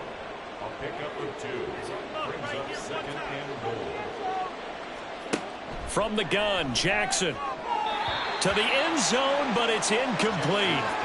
Now we got 3rd and goal coming up, and couldn't you imagine being in that huddle, partner? You know they're looking at each other saying, we can't come away with just 3 points after this drive. Yeah, they've covered a lot of ground. They want more than that 3. Jackson. Oh, he had him. He was open, but he couldn't get it to him. It's incomplete. Had an open man that time, but ended up putting a little too much heat on it, don't you think, partner? Absolutely. Just needed a touch more air under it. Instead, he fired an absolute bullet. Tucker's kick is good. So after 4 touchdowns in the game for this offense, this time they're forced into taking the 3. But you did mention 4 touchdowns, right? So 4 out of 5, not too bad. I think that's a pretty good record for them. From a couple yards deep, he'll bring it out of the end zone. And in hindsight, probably should have taken a knee as he only gets this out to the 16-yard line. And now Indianapolis set to take the field. I kind of feel like they've reached a do-or-die point in this game, Charles. If they're going to try to pull off an impressive comeback, it has to start right here, right now. Yeah, now they've got a final chance to get out of this situation, but they also understand they've got to move the ball and move it fast. In addition, they need to save as much time so they can get 2 more possessions. Off play action, Richardson.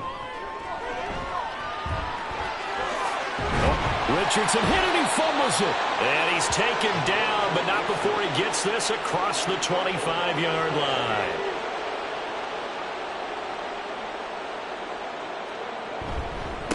On 1st down, they'll go to the ground attack.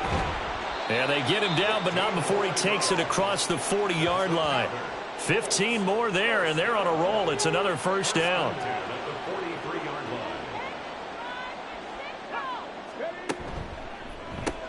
Over the middle, that's caught by Scott. And they'll get him down after a pickup of 8. 2nd and 2. 2nd and a couple. Brings up 2nd and 2 at the 49-yard line. Richardson looking to throw. And he goes down. The Ravens able to get to him. Call it a loss of 5, a big sack to bring up 3rd down. So they'll get a little extra time to come up with his 3rd down play as we played 3 quarters. This is the National Football League on EA Sports. Back now here on EA Sports. The Colts on 3rd down. They're right at about the league average, 40%, 4 for 10. This is 3rd and 7.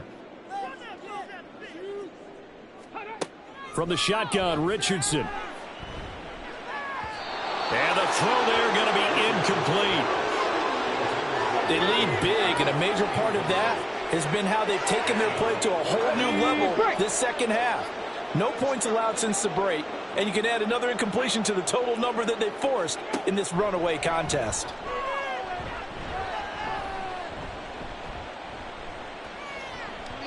Now on 4th down here, that pass knocked away and incomplete. The Colts unable to convert here on 4th down. And the Ravens get the football back and in great shape. Being just short of midfield, they decide to take a crack at it on 4th down. They don't come through. Sometimes it's just showing confidence in your defense. You know that they're good, and they'll take care of you. A lot of coaches during the week will announce to their team, we're going to be aggressive, guys. We're going to go for it. Hey, defense, you got me? A little bit of a challenge to them to see if they'll pick up the rest of the team. We'll see how they respond now. Just a yard on the pickup there, and it'll bring up a 2nd and 9. 1-yard gain brings up 2nd and 9. Here's Hall again. And for one of the few times here today, this run's not going to go anywhere. Officially, no gain on the play, and they're left with a 3rd and 8. On 3rd down, here's Hall. And good space to operate there as he takes this down inside the 35-yard line. And hold on here, because on that last run, it looks like we have a player who was shaken up. But not what you want to see this late in the season. Medical staff is going to check on him, and we'll step aside for a moment. Handoff, running left. Here's Hall. A pickup of about 3 yards as he's taken down at the 31. Brandon, I've got to think this offensive line has got some smiles on its faces. And I know it sounds crazy, but they practiced for this back in training camp. They knew they'd be in situations where there'd be extra defenders in the box coming after them, trying to keep them from locking down a game. Right now, they want to show the world they're up to the challenge. On 3rd down, they're going to go with the option. Call it no gain on the keeper, and it's going to bring up a 4th down.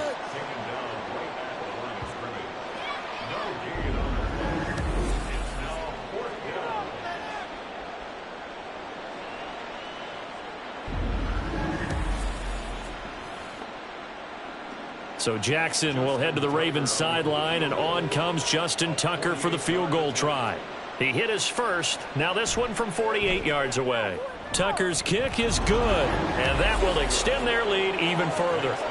Well, ultimately not really sure that they're going to need those 3 points, but they'll take the 3 and they pad that lead. Yeah, this one's already wrapped up, but you and I both know if you're an offensive coordinator, you never let up on the gas unless the head coach tells you to do so. And maybe you've actually clicked him off in your headset so you can keep calling plays and trying to add to this lead. And good coverage there on special teams as they'll get him down shy of the 20.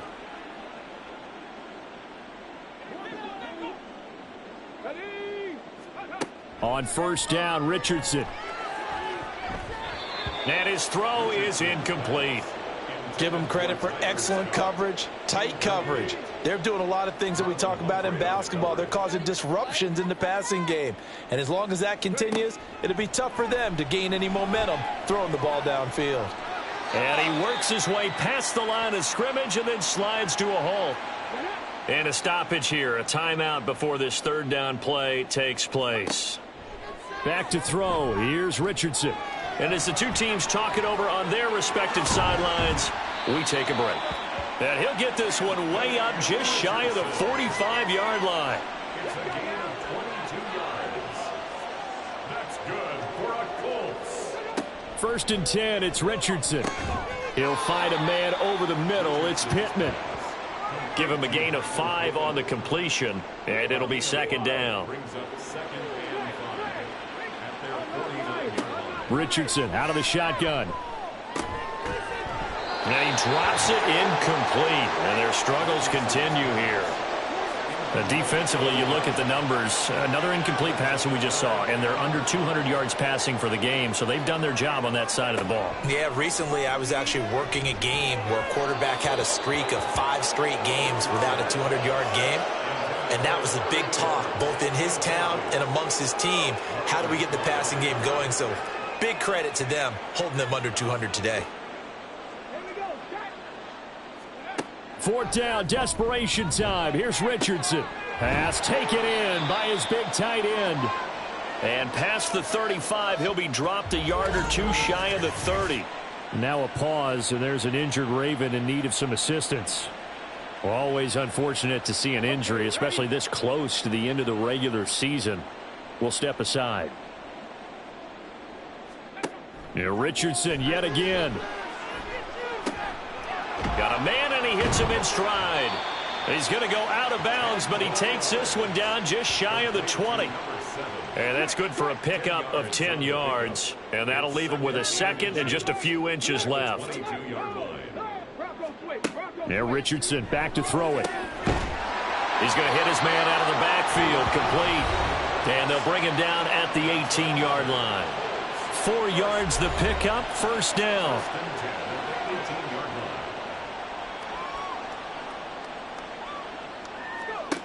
Again, he'll drop to throw.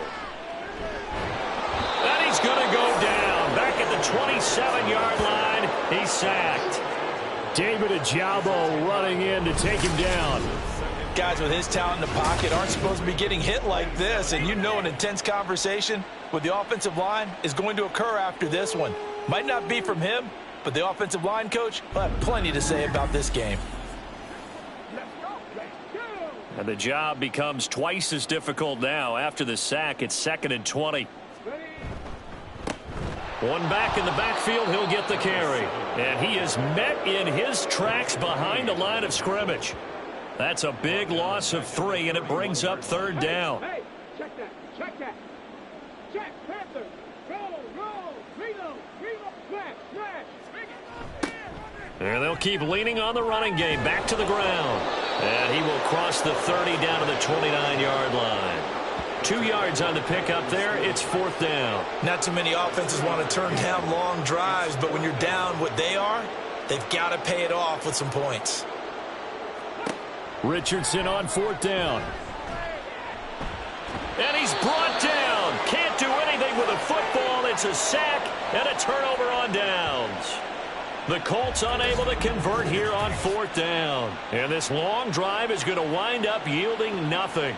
So that's the 2nd time this game they've given it up on 4th down. They're now 1 for 3 on 4th down conversion tries. But they must feel good about what they're doing, right? They continue to go for it on 4th down.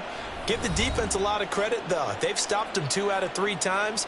Usually you have 4th down plays that you have dialed up and ready to go and you think are going to be successful. Not so far in this game. They'll send a receiver in motion to the left. There's a fake on the jet sweep, and instead a give to Hall up the middle. And he'll go down right around the 47 this time. 209 yards rushing for him now on the afternoon as he just continues to pummel this defense.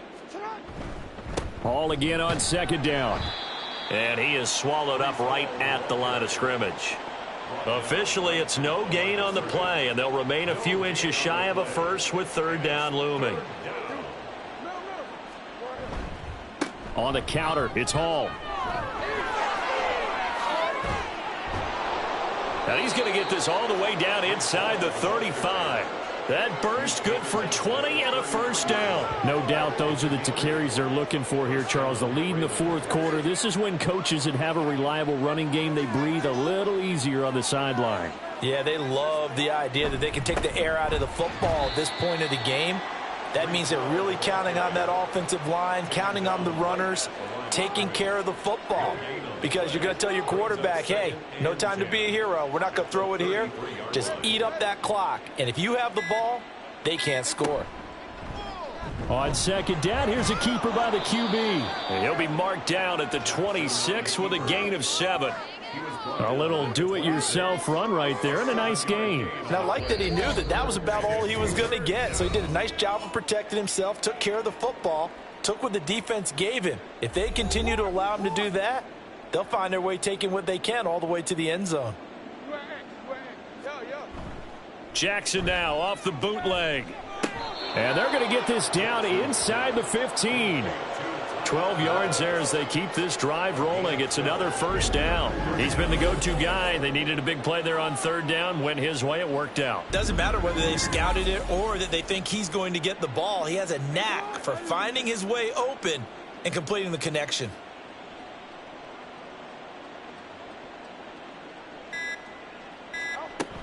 Straight ahead is Hall. And effective running here. He'll take it down inside the 10. He'll get a nice chunk there on the 1st down run, and it's 2nd and 4. Brings up 2nd and 4.